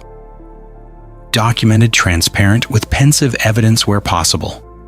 No summary executions, no secret pardons. We will design a process, and it will apply to everyone. Kingsley exhales, half relief, half problem. You understand, he says slowly, that the Wizengamot will expect you to sit in judgment, Lord Potter. Then they will be disappointed, Harry answers. I'll testify, I'll fight for laws, but I will not be a one-man court. Draco's mouth curls, something like wry amusement. My father's friends will be unsettled, he says. They expected you to hang them or knight them, nothing in between. Use that, Harry replies. Tell them this is their only path back into the world. No more pure blood crusades, no more secret armies. They stand trial, they accept the verdicts, they help rebuild, or they lose everything. Draco nods once. He has been planning this in his own way. Letters half written to old families, arguments stacked like chess pieces about honor and survival. He looks at her. She looks at him. For a heartbeat, the ancient feud between their houses feels smaller than the task in front of them. House elves appear at the edges of the hall, wide-eyed, waiting. Goblin envoys from Gringotts stand near the doors, already calculating reparations and war debt. Centaurs watch from the shattered windows. Harry turns, taking in creatures who were drafted, coerced, bound by oaths they never truly chose. You're free, he says, wand lowering. No wizard will compel you by curse or collar again. Any agreement from this day forward will be written, witnessed, and fair. If the ministry won't sign that into law, I will fight them until they do. A murmur, uncertain, hopeful, angry, more than any description could contain. He knows this is only the first hour of a war over what peace will look like. There will be bank negotiations, Wizengamot sessions, blood inheritance claims, challenged and defended, 1,000 small battles over curriculum and creature rights and who controls the Aurors. So he anchors it. My price is simple, Harry says, letting his voice soften but not waver. Whatever we build next, we build a world where no child is ever raised as a weapon again. Every law, every policy, every alliance, we measure it against that. If it fails that test, it does not stand. The hall listens, the future tilts, and somewhere beyond the ruined walls, People are already arguing about what his demand will cost them. Rebuilding Hogwarts, a school for all houses, all histories. The castle is open and full of scaffolding. September again. Smoke stains still climb the stone near the great hall doors, but the doors themselves stand restored, carved with new sigils of all 4 houses, interwoven. Harry walks up the steps slowly, cloak brushing dust, watching families peel away from him toward the newly placed notice board. Welcome back to Hogwarts, under the authority of Headmistress Minerva McGonagall and the Hogwarts Council. Inside, the hall looks both smaller and larger. Smaller, because there are empty spaces where benches used to be full. Larger, because the staff table has been broken into 3 curved segments, leaving a deliberate gap in the center. That space holds a circular table of polished oak, 7 chairs, McGonagall at the apex. To her left and right, professors. Then 4 smaller chairs, crests inlaid. Gryffindor, Hufflepuff, Ravenclaw, Slytherin. The Slytherin chair is already occupied.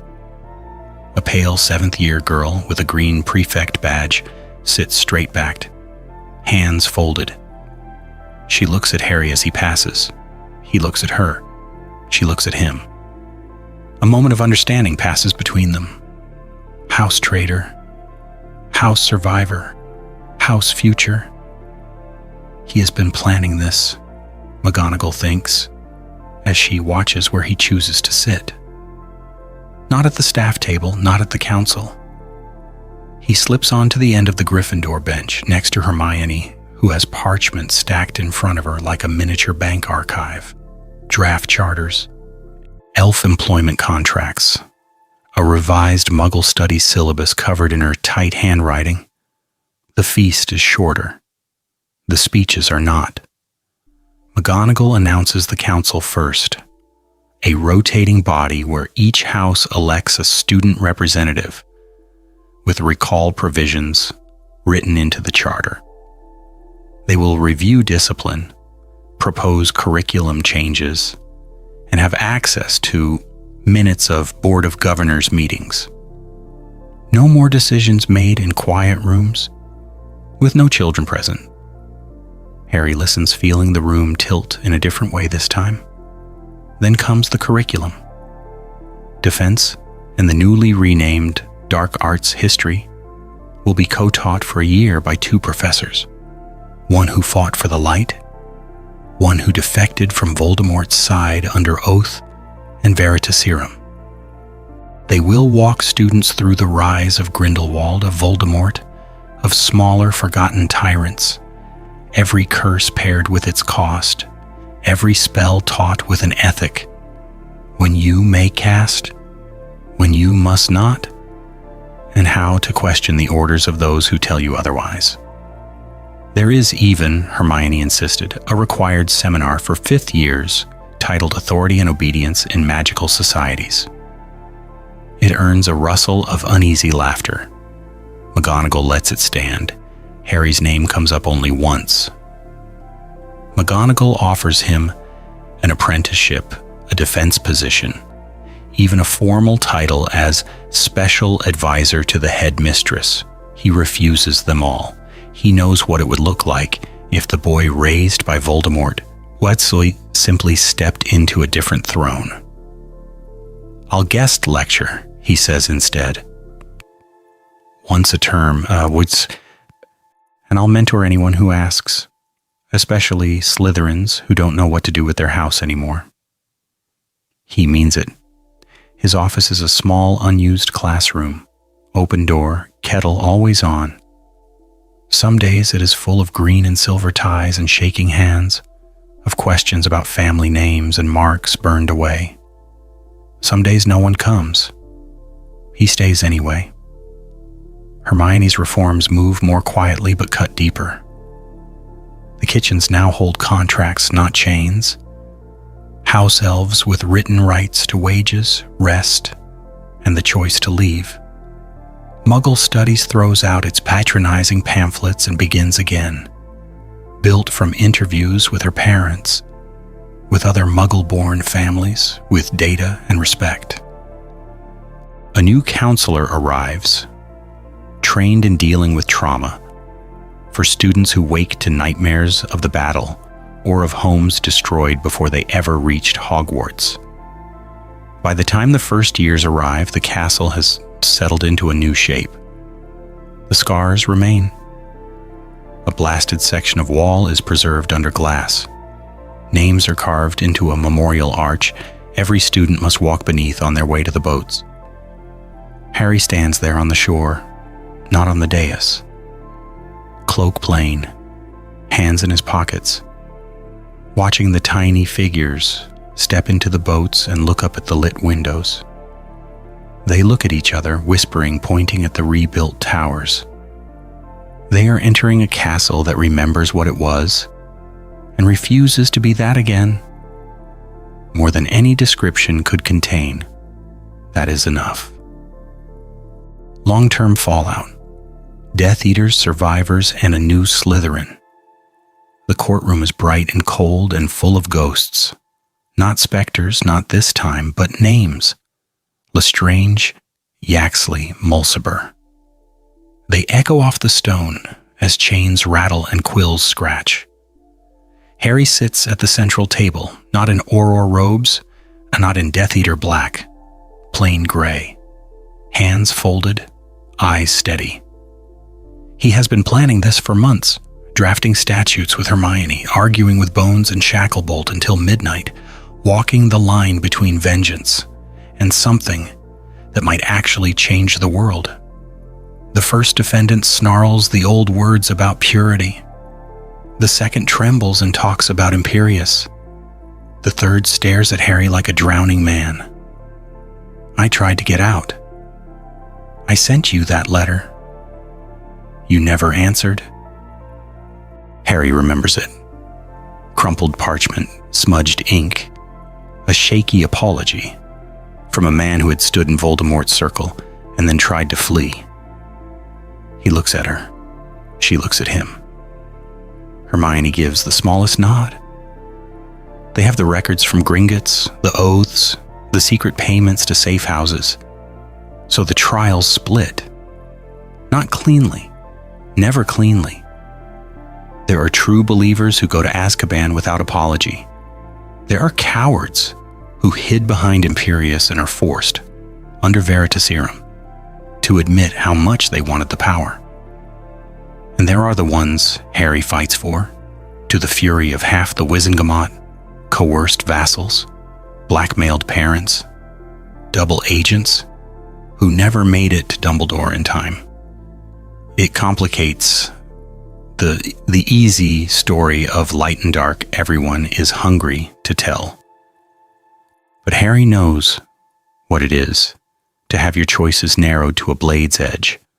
Outside the court, pure blood society fractures. Old families gather in shuttered drawing rooms, clutching heirlooms in outrage, insisting that nothing has truly changed.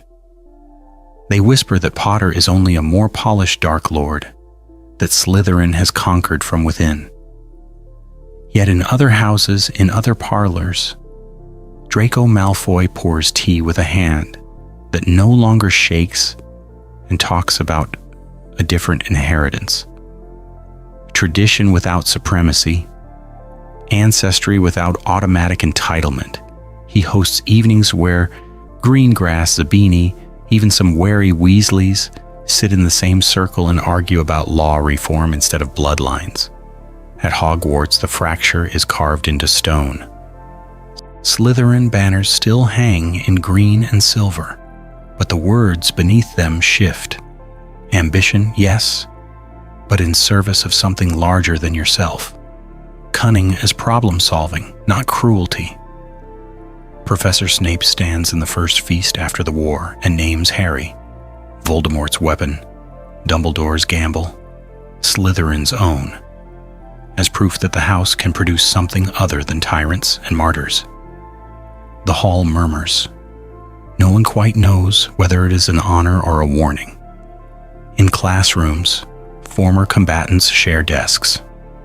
A seventh year who once wore a dark mark under glamour passes ingredients to a Muggle-born who lost a brother in the assault on Hogsmeade. There are silences that last entire lessons. There are flinches when wands are raised too quickly. Madame Pomfrey and a team of mind healers set up weekly circles in an unused classroom. Students walk in stiffly, sit, talk, or do not. Harry comes, cloak plain, no entourage. He speaks about being raised as a project, as prophecy, as a possession. He refuses to pretend that walking away from Voldemort's ideology erased the scars of his childhood. They look at each other, these children of a finished war, and a moment of understanding passes between them that no adult can quite reach. They are the ones who fought in corridors and courtyards, who saw teachers fall, who watched the castle itself bleed. Now they are asked to sit exams together. The work does not end with a signed treaty or a rebuilt tower. It stretches forward, through Draco's uneasy salons, through Slytherin's rebranding, through every reluctant amnesty Harry argues for in court. Change in this world is not a spell, but a generation-long negotiation. And somewhere beyond this year's boats and banners, another cohort will step onto the shore and decide what to do with the legacy he has left them. How many of them will choose differently because Harry Potter, raised by Voldemort, refused to let that be the end of his story? What if he chose differently? Darker endings and alternate paths. The room is quiet except for the ticking of a single clock. No banners, no cheering crowds, just choices hanging in the air. In one branch of this world, Harry does not argue for amnesty. He does not stand in any court at all. In the graveyard, when Sirius appears through green fire and broken wards, Harry raises his wand and does not hesitate. He's been planning this, Voldemort's voice murmurs somewhere behind his thoughts, and this time Harry listens. The curse hits Sirius squarely. No shield, no second chance. The Elder Wand comes to Harry not as a burden to be tamed, but as a prize to be claimed. And he takes it with a calm, strategic ruthlessness that makes even old Death Eaters look away. This Dark Lord Harry studies systems instead of smashing them. He walks through the Ministry with a legal team from Gringotts at his back, uses blood inheritance records as weapons, turns Wizengamot procedure into a labyrinth only he can navigate. Fewer grand speeches, more quiet decrees. Muggle-borns are not hunted in the streets. They are licensed, taxed, folded into a hierarchy that looks almost reasonable until you try to breathe inside it. The world does not fall in a single night. It tilts, degree by degree, until one morning people wake and realize they have nowhere left to stand. In another ending, the graveyard goes differently. Harry kills Voldemort. The Horcruxes fall silent. The Elder Wand cracks in his hand. Victory, everyone calls it. But when the shouting stops, Harry looks at his own magic and sees only the echoes of every unforgivable he has cast. He knows now exactly how his mind was shaped, which pieces of himself were trained to obedience and which to cruelty. He cannot unknow it. He cannot walk into the rebuilt Ministry and pretend to be a symbol of hope. So he writes a letter. 1 page. Hermione's name at the top. No signature at the bottom. Then he walks away from Britain, from vaults, from titles, from everything he has bled to win. Some versions of the story say he goes into self-exile among Muggles. Others say he chooses a quieter final spell, Either way, the world he saved will never quite forgive him for not staying to rule it. There is a harsher path still. Hermione fails to reach him in time. The arguments in dim corridors, the late-night letters, the careful, logical dismantling of Voldemort's ideology, none of it lands. Harry nods, listens, then returns to the Dark Lord's side. She looks at him, he looks at her. A moment of understanding passes between them, and it is the wrong one. If she cannot save him, she will stop him. Hermione becomes the mind behind a fractured resistance. No chosen one this time, just a strategist who remembers every clause in every law Harry helped twist. Their war is intimate and terrible. He anticipates her wards, she anticipates his politics. He offers reforms with one hand while tightening his grip with the other, blending charisma with carefully staged terror. She answers with sabotage, with leaked Gringotts records, with stolen rituals turned against the regime that wrote them. Their battles are less about who can cast the louder curse and more about who understands how people break. And then there is the version where someone else breaks first. Not Harry.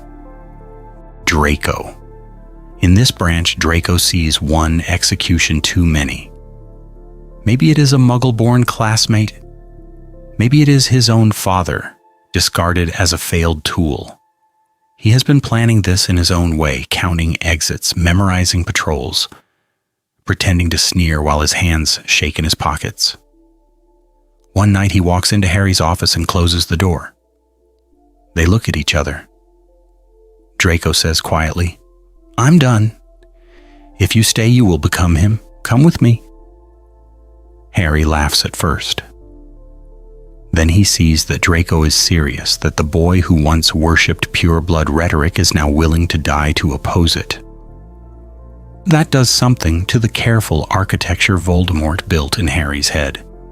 A crack, then another. In this story, it is Draco who drags him toward redemption, who forces him to remember that loyalty can mean walking away.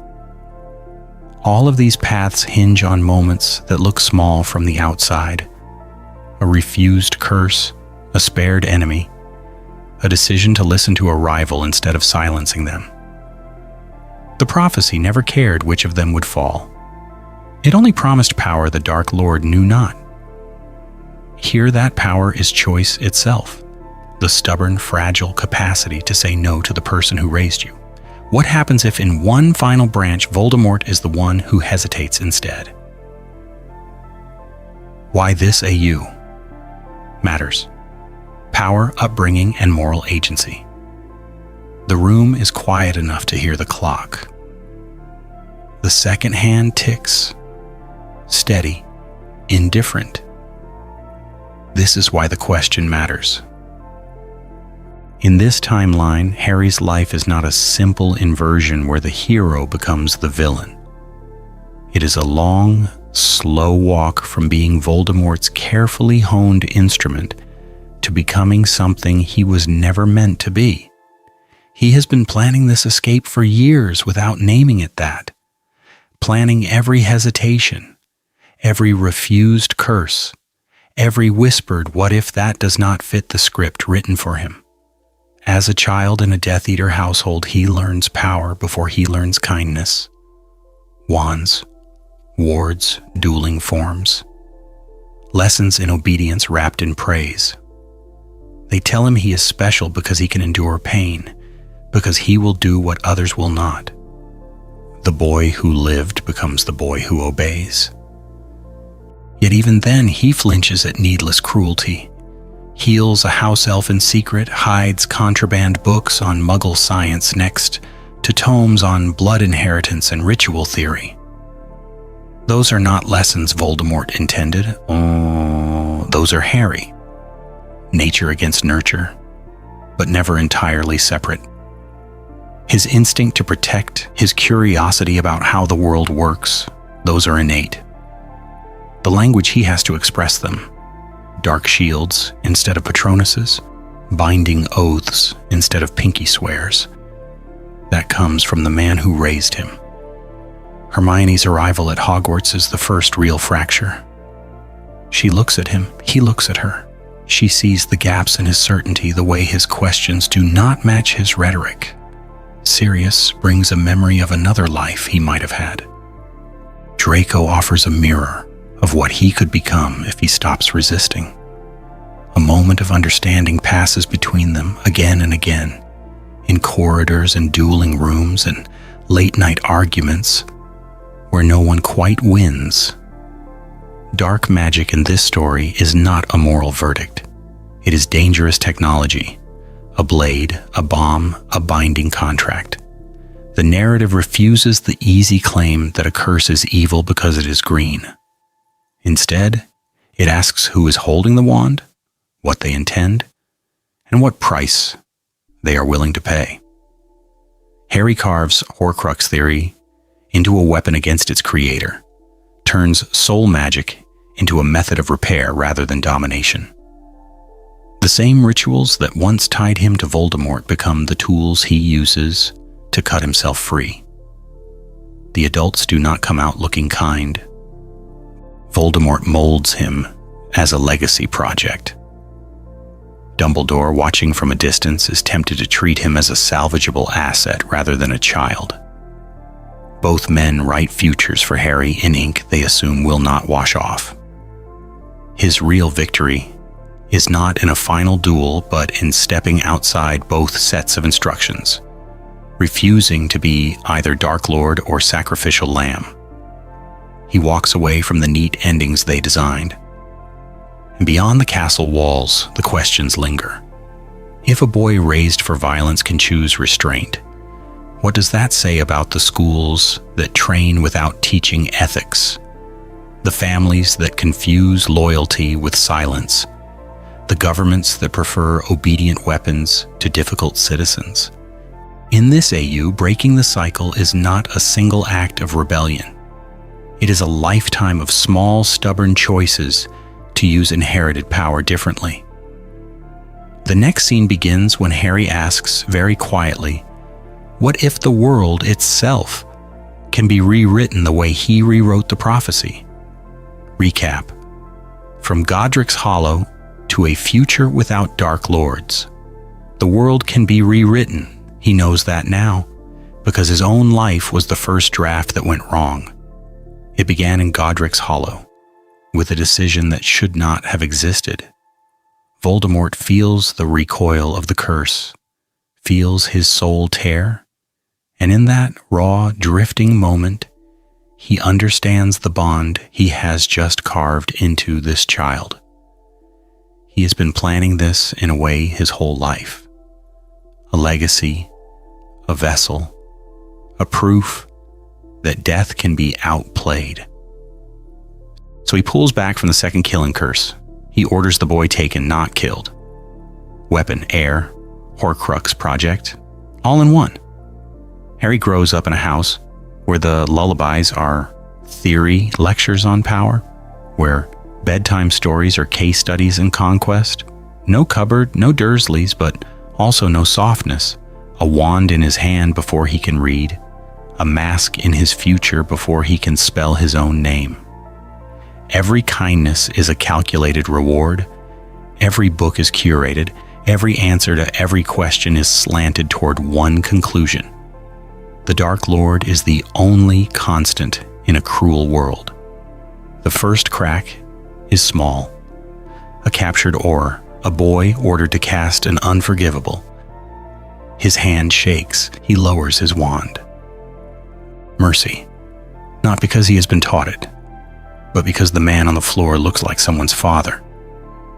Voldemort punishes him, cold and precise. Yet something has shifted. Harry has seen that he can disobey and still exist.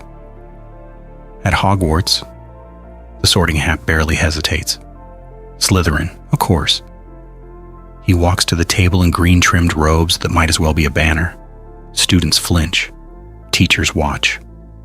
Snape sees a reflection of his own worst choices. Dumbledore sees a child raised inside the very weapon he once hoped to turn. Hermione, Muggle-born and furious, has read every book that calls him monster. Draco has been rehearsing worship since childhood. Then reality does not match the script. The mirror of Erist is the second turning. Harry expects to see himself crowned in shadow, the dark throne behind him. Instead, he sees himself surrounded. Hermione at his right, Draco at his left. A world, not kneeling but listening. A moment of understanding passes between them later, when he describes it in a whisper, and Hermione quietly admits that her own reflection did not erase him, it included him. From there, the story bends. The graveyard where he is meant to kneel and accept the mantle, instead he stands and names Voldemort's crimes aloud. The secret pact in a disused classroom, ink drying as Harry, Hermione, and Draco sign their names to a future that does not yet exist. The walk into the forest, not as a sacrificial lamb, but as a boy who refuses both the wand and the serpent crown, choosing to break the cycle rather than inherit it. By the end, Harry has learned to question every lesson he was given.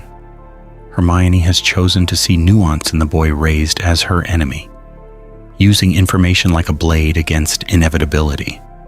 Draco has stepped out of his family's shadow, discovering that loyalty can mean saying no.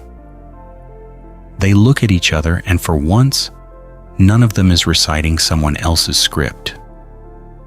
The core of this AU is simple and heavier than it sounds. Even someone raised in darkness can choose differently, but only with relationships that challenge them, knowledge that widens their world, and the courage to disappoint the people who made them. This is one possible answer to the question we started with, not the only one. So as we move into the discussion, think about this path and the others you can see branching from that night in Godric's Hollow. Your turn. How should a Voldemort-raised Harry end? The chamber is open and full of whispers. Not a ritual vault this time, but the comments section, waiting, watching, already imagining scenes that haven't been written yet. So, we have walked one possible path, a boy raised in shadow, choosing slowly, painfully, to step toward the light. Now it is your turn to decide what this story becomes next. When you look at him, which Harry pulls you in more strongly? The canon child who grows up in a cupboard, discovers a magical world by accident, and has to catch up to everything? Or the heir who has been planning this since he could walk, trained as a weapon, forced to unlearn the darkness from the inside out? Why? What does that answer say about the kind of hero you believe in? He looks at her. She looks at him. In one world, that glance happens on a Hogwarts staircase, all awkward gratitude and first-year nerves. In this world, maybe it happens in a Gringotts office, both of them already marked by blood inheritance, already knowing too much about power and too little about safety. Which version feels truer to you, the boy swept along by prophecy, or the boy who reads every letter, studies every law, and still has to decide what kind of man he will be? Think about the ending we traced. Harry refuses the formal title, the throne Voldemort built for him, choosing influence without a crown? Do you believe he should have taken direct leadership instead? Minister, Lord Protector, head of a reformed Slytherin order, to make sure the reforms actually hold? Or is stepping away from official power the only real way to break the cycle of dark lords and saviors, trading places, while the world stays the same? If you were writing the last chapter, what branch would you follow? A redeemed Dark Lord Harry who keeps the title but changes what it means, turning the feared name into a shield? A martyred Harry whose death cracks Voldemort's ideology open from within? A Hermione-led revolution where she becomes the moral architect and he becomes the symbol she refuses to waste, or something stranger. Harry, as master of a redefined dark arts, guardian of forbidden magic so no one else can twist it again. Look at the others in this world. How does this upbringing shift your view of Snape?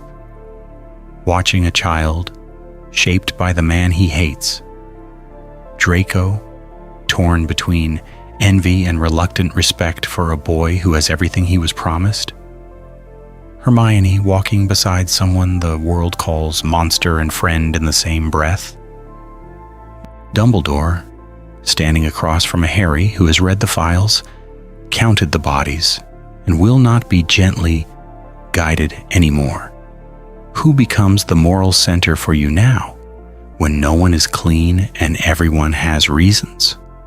Use the comments as a shared writer's room. Pitch the scene where Voldemort first decides to keep the baby. Write the line of dialogue where Harry finally tells him no.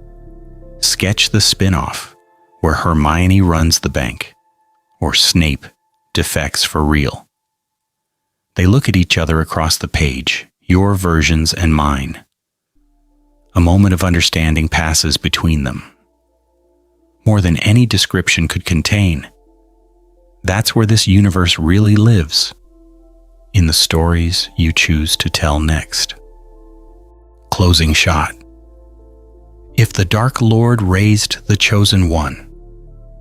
So we go back one last time to a quiet cottage and a green flash that never lands.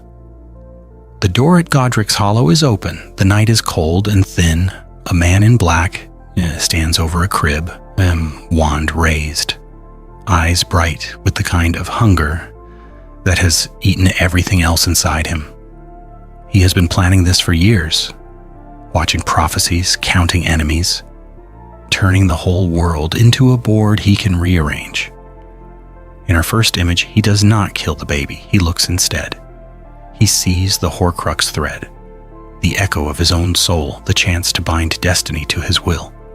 He lowers his wand. He takes the child. Somewhere, a snake coils more tightly around itself. Now we hold that beside the last image. Not a Thros room of bone and emerald light, not a dark lord seated with his perfect heir at his right hand. Just a road, cracked tarmac at the edge of some forgotten village. A boy with a scar who has learned too much, walking away from any chair anyone tries to build for him. His cloak moves in the wind. His hands are empty on purpose. If Voldemort had raised Harry, the wizarding world might have fallen faster, but it also might have learned sooner that no one is born a Dark Lord. That even a child trained in curses before bedtime stories, tutored in strategy instead of kindness, can still one day choose to stop. Maybe he grows up in Malfoy Manor, learning to duel in marble corridors. Maybe Snape teaches him to cut before he ever heals.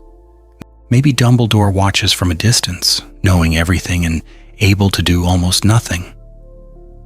He has been planning this too, in his own way, waiting for the moment when nurture cracks and something older pushes through. Hermione exists in this world as well, somewhere between the shelves of a Muggle library and a Gringotts vault no one expects her to open. What if she had been taken instead into a Death Eater drawing room and told a different set of stories? What if Draco had walked into the Great Hall and the hat had whispered Gryffindor?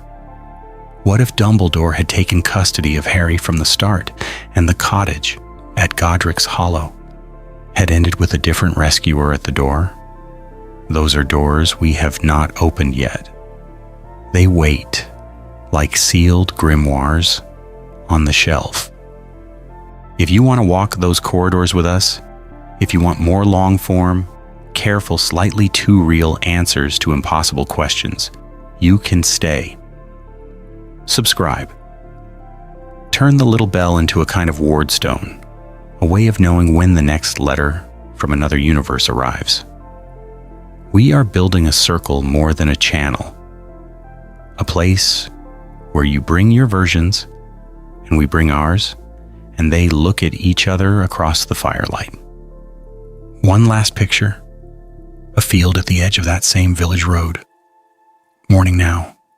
The war is over in whatever shape it took. Harry stands in the grass, shoes damp with dew, the air full of birds and far-off traffic. A small garden snake slips past his feet, green on green, tongue tasting the air. He looks down. It looks up. A moment of understanding passes between them. He could speak. He could command. He does neither. He lets it go.